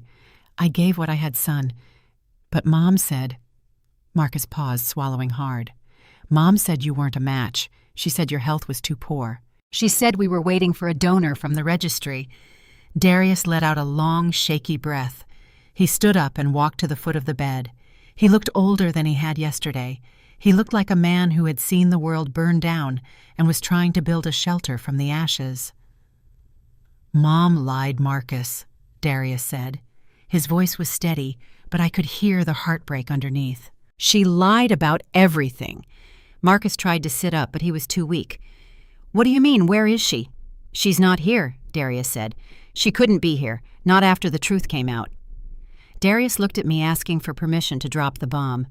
I nodded slightly. It was his story to tell. It was their brotherhood that needed to heal. "Marcus," Darius continued, gripping the footboard of the bed, "Dad didn't just give you Marrow because he was a volunteer. He gave it to you because he was the only one who could. He is a haploidentical match, a 50% match because he is our father." Marcus frowned. "I know he's our father. What are you talking about?" Darius shook his head. "No, you don't understand. We were told our whole lives that we were St. James men, that we got our brains, our looks, our talent from Mom's side, that Dad was just the mistake she made in her 20s. He took a deep breath. "But the tests proved something else. Mom isn't our mother, not biologically." The silence in the room was absolute. The only sound was the mechanical hiss of the oxygen machine. Marcus stared at his brother, his eyes wide with disbelief. "What?" he whispered. "She used a donor egg, Marcus." Darius said the words falling like stones. "She couldn't conceive, so she bought an egg. She chose a donor who looked the way she wanted us to look. She tried to engineer us. She carried us, yes, but she doesn't share a single drop of DNA with us." Darius pointed at me. "But him, he shares 50%. He is the only real parent we have." Marcus looked at me. His eyes searched my face.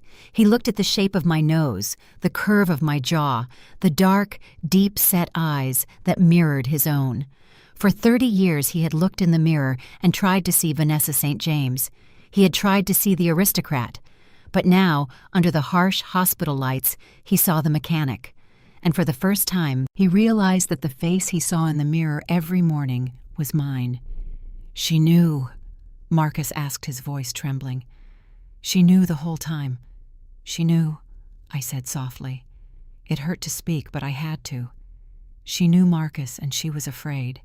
She was afraid that if you knew the truth, that you belonged to me more than you belonged to her, you would love me. So she made you hate me. She painted me as a villain to hide the fact that she was a stranger." Tears welled up in Marcus's eyes. They spilled over, running down his temples into the pillow. "All those years," he choked out. "When I graduated, when I got married, she told me not to invite you. She said you would be uncomfortable. She said you would embarrass us." I squeezed his hand. "I didn't care about the wedding, Marcus. I only cared that you were happy." "But you wrote," Darius interrupted. "Tell him, Dad. Tell him about the cards." I looked down at the floor. "It doesn't matter now." "It matters," Darius insisted. "Marcus, he wrote to us every birthday, every Christmas. Mom hid the letters. She stole them. She wanted us to think he abandoned us so she could own us completely." Marcus looked at the ceiling, processing the betrayal. The mother he had worshipped, the woman whose approval he had spent his life chasing, was a fabrication.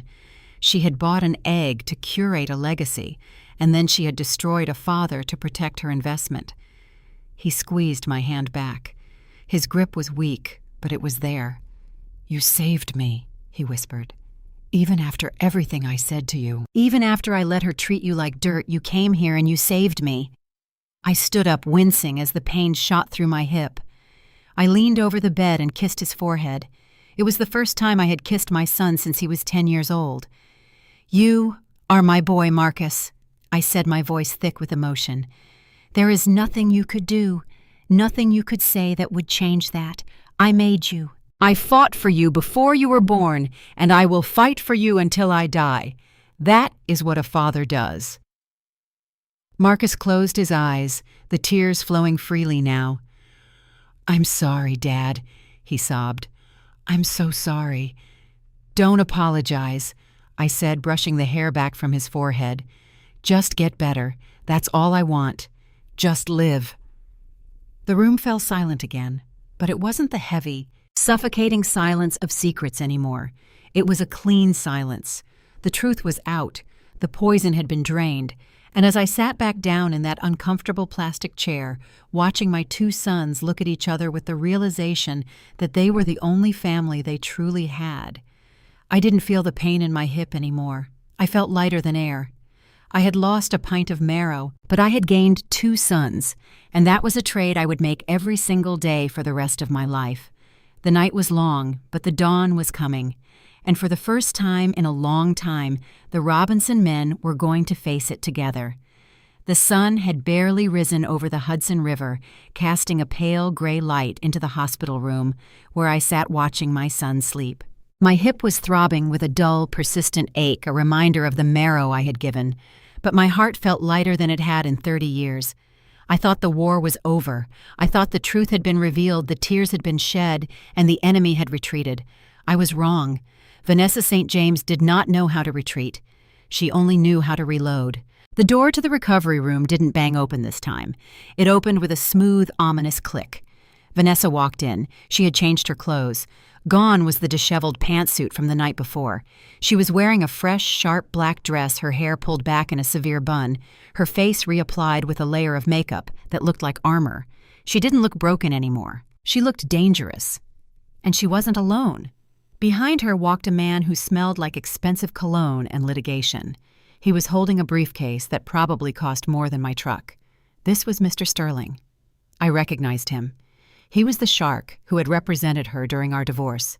He was the man who had painted me as a violent, unstable failure in court 3 decades ago. And trailing behind them, looking uncomfortable and checking his watch, was Richard, her current husband. I didn't stand up. I couldn't have, even if I wanted to, not with my hip the way it was. I just looked at them. "What do you want, Vanessa?" I asked, keeping my voice low so as not to wake Marcus. Vanessa didn't answer me directly.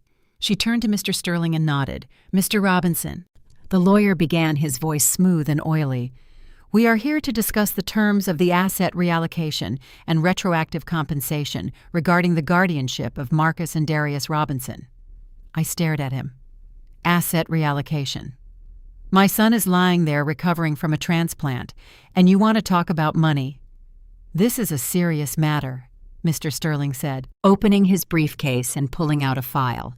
"It has come to our attention through the recent medical disclosures that you are the sole biological parent of the twins. While this is a touching revelation, it also changes the financial history of the last 30 years. He handed me a paper. I didn't take it. Vanessa stepped forward, a cold, triumphant smile playing on her lips. She thought she had found a loophole. She thought she had found a way to win even when she had lost. "You see, Ezekiel," she said, her voice dripping with condescension, "for 30 years I have supported these boys. I paid for their food. I paid for their shelter. I paid for their education. I paid for everything. And I did so under the assumption that I was their mother." She paused, waiting for the knife to twist. "But since Dr. Thorne has so helpfully proved that I am not their biological mother, that means I have been raising your children for you. I have been acting as a glorified nanny, and nannies get paid, Ezekiel, but they don't pay for the children's expenses. That is the father's job." I looked at her, stunned by the sheer audacity of her greed. "You want me to pay you back?" Mr. Sterling cleared his throat. "We are calculating the total cost of raising 2 children in the St. James lifestyle over 30 years. Private schools, luxury vacations, medical bills, university tuition. With interest, we estimate the debt you owe Mrs. St. James to be in the realm of $4 million. He smiled, a shark showing his teeth. "Since you obviously do not have $4 million, Mr. Robinson, we are prepared to offer a settlement. You will sign over full, permanent legal guardianship of the twins back to Mrs. St. James. You will sign a non-disclosure agreement regarding the biological details of their birth, and you will disappear. If you do this, we will forgive the debt." I looked at Richard. He was looking at the floor. I looked at Ye, clearly ashamed but unwilling to cross his wife. "So that's it," I said, looking Vanessa in the eye. "You can't own them by blood, so you want to buy them back with a lawsuit. You want to blackmail me into leaving their lives again." "It's not blackmail," Vanessa said, inspecting her fingernails. "It's business. You are a poor man, Ezekiel. You can't fight this in court. Mr. Sterling will bury you. Just sign the papers and go back to your garage. It's better for everyone." I sat there for a moment. The room was silent, except for the rhythmic beeping of Marcus's monitor. I reached into the back pocket of my hospital gown. It was empty. I looked around and saw my old leather wallet sitting on the bedside table where the nurse had put my personal effects. "Hand me my wallet," I said to Darius, who had just woken up in the chair next to me and was watching this scene with wide, horrified eyes. Darius grabbed the wallet and handed it to me. His hands were shaking.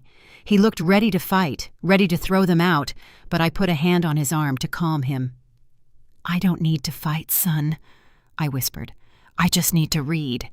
I opened the wallet. It was cracked and worn, held together by duct tape in one corner. Inside, tucked behind a picture of my mother, was a folded piece of paper. It was yellowed with age. The creases were so deep the paper was almost tearing apart. I had carried this paper for 30 years. I had carried it like a curse, a reminder of the day I lost everything. I unfolded it slowly. My hands were trembling. Not from fear, but from the adrenaline of a soldier who realizes he has been holding the winning grenade the entire time. "Mr. Sterling," I said, smoothing the paper out on my lap, "do you remember the divorce settlement, the one you drafted in 1994? Mr. Sterling frowned. "I draft many settlements, Mr. Robinson. I assume it was standard." "No," I said, "it wasn't standard." Vanessa insisted on a special clause. She was paranoid. She was so afraid that I would try to get out of paying alimony or child support that she made you add a specific paragraph about fraud. I looked at Vanessa. She frowned, a flicker of uncertainty crossing her face. "You remember, don't you, Vanessa?" I asked. "You screamed at me in the lawyer's office. You said, 'I want to make sure you never try to deny these kids are yours. I want to make sure you pay for every cent.'" I looked down at the paper and began to read. My voice was raspy, but it filled the room. Article 4, Section B, Paragraph 2, regarding the legitimacy of offspring. If either party is found to have knowingly falsified, concealed, or defrauded the other party regarding the biological lineage, paternity or maternity of the children named Marcus and Darius Robinson for the purpose of securing financial support or custody. I paused. Mr. Sterling's face had gone the color of spoiled milk. He knew the clause. He had written it. "Then the party found in violation of this truth shall forfeit all claims to marital assets, alimony, and child support previously awarded. Furthermore," I looked up at Vanessa. She was frozen. Her mouth was slightly open, her breath coming in short, shallow gasps. "Furthermore," I read, reading the words that were about to destroy her life. "The violating party shall be liable for the repayment of all financial support received from the defrauded spouse, plus punitive damages for emotional distress and marital fraud." I folded the paper and placed it gently on the bed. "You wrote that clause, Vanessa," I said softly. "You wrote it because you thought I would lie. You thought I would claim the boys weren't mine to save money. You never thought that 30 years later science would prove that you were the one lying." I turned to Mr. Sterling. "By concealing the use of a donor egg, Vanessa committed fraud against the marriage contract. She claimed she was the biological mother to secure full custody and higher alimony payments. I paid child support for 18 years based on that contract. I paid alimony for 10 years based on that contract." I looked at the lawyer, whose arrogant smile had completely vanished. "So, Mr. Sterling, by your own math, if we calculate the payments I made plus the punitive damages your client insisted on including in this contract, I don't owe her $4 million. I pointed at Vanessa. "She owes me everything." The silence in the room was absolute. Though, it was the silence of a guillotine blade hanging in the air. Vanessa tried to speak, but only a squeak came out. That doesn't apply. Mr. Sterling closed his briefcase. He closed it quickly, snapping the latches shut. He didn't look at Vanessa. He looked at the door. "Is this true?" Richard asked. His voice was quiet, terrified. He stepped forward, looking at the lawyer. "Sterling, is this true? Does that clause exist?" Mr. Sterling adjusted his tie, sweat beading on his forehead. It was a standard protection clause at the time, Richard. Mrs. St. James insisted on it. Technically under the strict letter of the contract if she is not the biological mother and she concealed it. Yes, it applies." Richard turned to Vanessa. He looked at her like she was a stranger, like she was a contagion. "You committed marital fraud," he asked, "and you dragged me here to extort a dying boy's father." "Richard, wait," Vanessa pleaded, grabbing his arm. "It's not like that. We can fight it. We have the money." "I don't have the money," Richard shouted, pulling his arm away violently. "Not for this. My firm has a morality clause, Vanessa. If the press finds out my wife defrauded her ex-husband about the biology of her children and then tried to sue him while their son was in a coma, I will be ruined. My investors will pull out. I will lose everything." He backed away from her, shaking his head. "I'm done," he said. "I'm filing for divorce in the morning. I'm not going down with this ship." "Richard!" Vanessa screamed, chasing him to the door. "Richard, come back! You can't leave me!" Richard walked out the door without looking back. Mr. Sterling looked at me, then at the floor. He muttered something about a conflict of interest and needing to review the files. And then he scurried out after Richard, leaving Vanessa standing alone in the center of the room. She stood there for a long time. The hallway light framed her silhouette, but she looked smaller now. The armor was gone. The money was gone. The husband was gone. She turned slowly to look at me. Her eyes were empty. There was no fight left in them. "You planned this," she whispered. "You kept that paper for 30 years. I shook my head. "I didn't plan anything, Vanessa. I kept that paper because it was the only thing I had left of us. I kept it because I thought one day maybe you would be fair." I reached out and took Marcus's hand. He was awake, watching his mother with tears in his eyes. "You didn't lose because of me," I told her. "You lost because you bet against the truth, and the truth always wins eventually." Vanessa looked at her sons. She looked at Marcus, frail but alive. She looked at Darius, standing guard by his brother's side. Neither of them moved toward her. Neither of them spoke. They had seen the contract. They had seen the greed. And they had made their choice. She let out a sob, a broken, jagged sound, and turned around. She walked out of the hospital room, her heels clicking on the linoleum. But the sound was different now. It wasn't the sound of a queen marching into battle. It was the sound of a woman walking into a very long, very lonely winter. I watched her go. Then I leaned back in my chair, closed my eyes, and listened to the steady, rhythmic beating of my son's heart. It was the most beautiful sound in the world, and it was free. 3 months passed since the day the truth shattered our world in that hospital room. The leaves outside my small house in Queens had turned from green to brown, and the wind coming off the river had a bite to it. My hip was still stiff in the mornings. The doctor said it would take a year to fully heal, but I didn't mind the limp. Every time I took a step and felt that twinge of pain, I smiled. It was a reminder that my Marrow was out there walking around in the world, pumping life into the son who had almost slipped away. I was in the garage, of course. It was a Saturday. The garage was my sanctuary, a cluttered cathedral of grease metal and memories. It smelled of oil and old rubber, a scent that Vanessa used to say made her nauseous. But to me, it smelled like honest work. I was tinkering with the fuel pump of the '78 Ford, the truck that Vanessa had threatened to take in the divorce, but ultimately left because she deemed it trash. I heard a car pull up the gravel driveway. It wasn't the mailman. The engine was too quiet, too smooth. I wiped my hands on a rag and walked to the door. I expected a salesman. I expected maybe a neighbor. I didn't expect to see a black sedan parked next to my rusted chain-link fence, and I certainly didn't expect to see who stepped out of it. It was Marcus. He was thinner than before, his hair just starting to grow back in soft, fuzzy patches after the chemo, but he was standing on his own 2 feet. Next to him was Darius, looking less like a Wall Street shark and more like a brother, wearing jeans that looked brand new and stiff, and behind them, carrying a Tupperware container, was Tiffany. I stood in the doorway of my garage wearing my stained coveralls. I didn't rush to greet them. I didn't want to spook them. They looked nervous, like travelers entering a foreign country without a map. They walked up the driveway, their expensive shoes crunching on the gravel. They stopped 10 feet away. "Hey, Dad," Marcus said. His voice was stronger now. It sounded like mine. "Hey, son," I replied. I leaned against the doorframe. "You looking for directions?" Marcus smiled, a small, shy thing. "No, we were looking for lunch. Tiffany made a casserole. We thought you might be hungry." I looked at Tiffany. The last time I saw her, she was screaming at Vanessa to get out of the way. Today, she looked different. She wasn't wearing the 6-inch heels. She was wearing flats.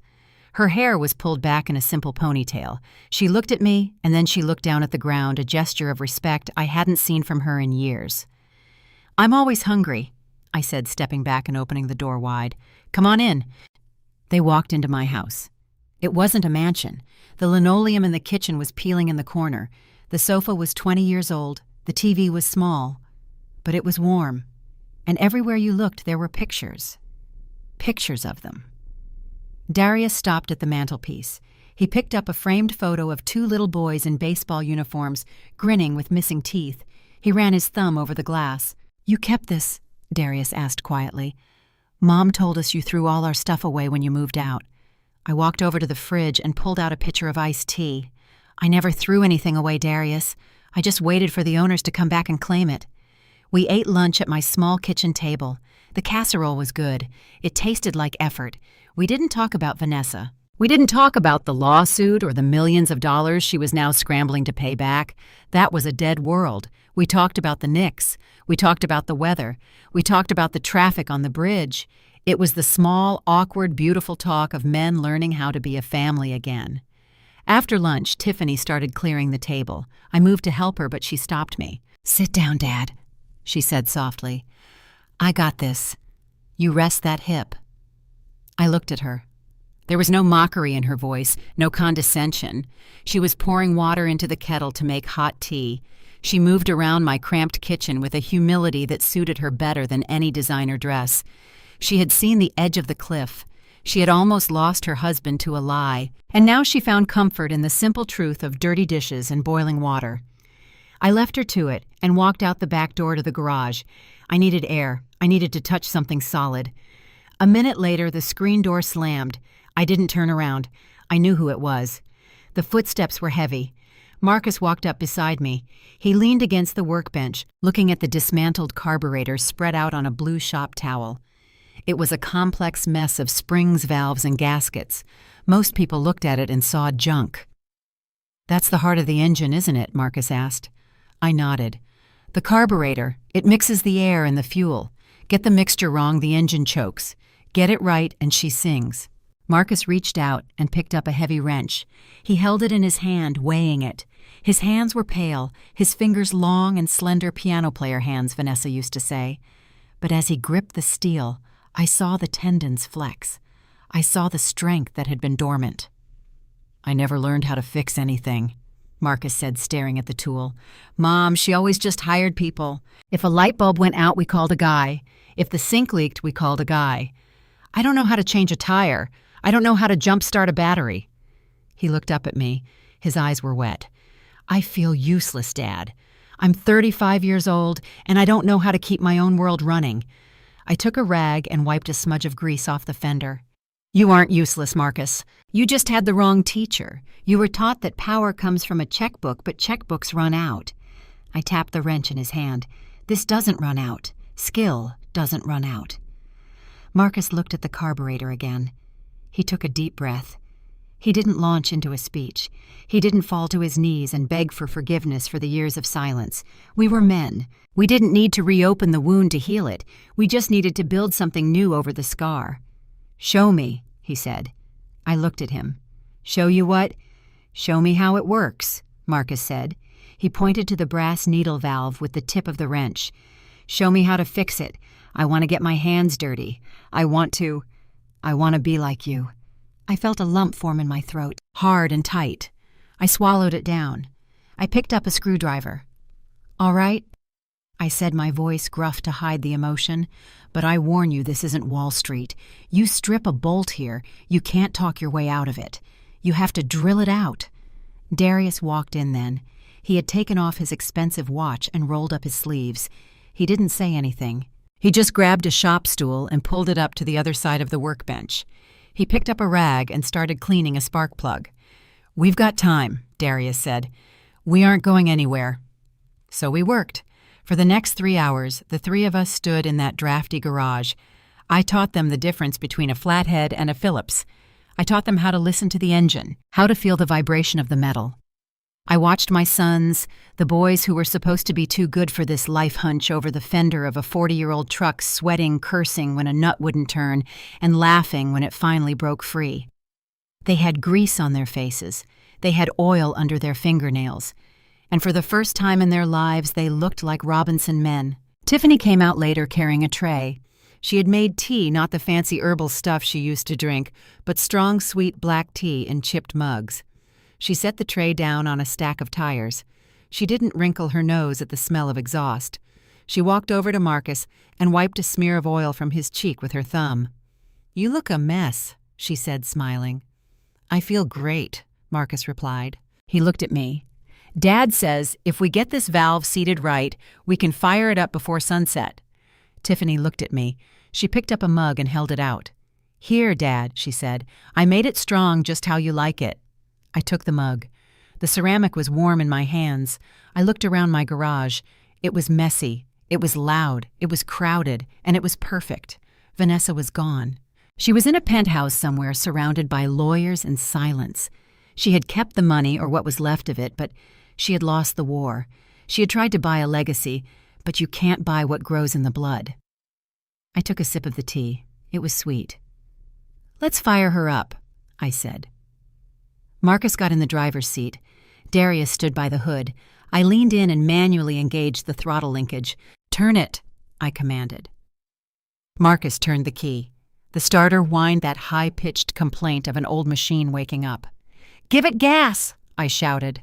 He pumped the pedal and then roar.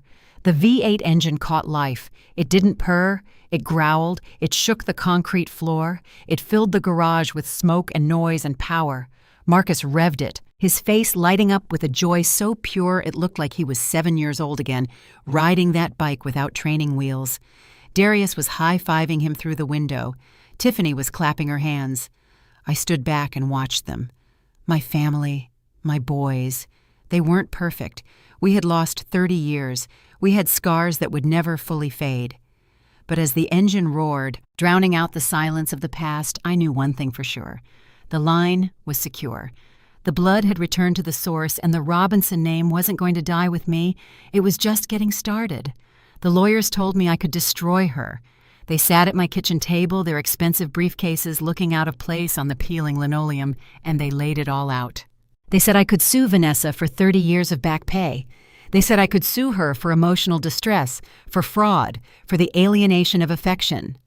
They said I could take the penthouse, the summer home in the Hamptons, and the portfolio of stocks she used to dangle over my head like a carrot. They told me I could leave her destitute, living in a studio apartment, wondering how to pay the electric bill.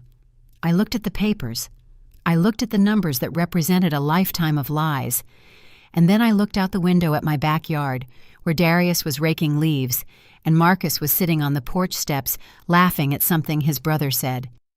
I picked up the pen, and I drew a line through the settlement offer. I told the lawyers to go home. I didn't sue Vanessa. I didn't take her money. I didn't drag her through the mud of a public trial.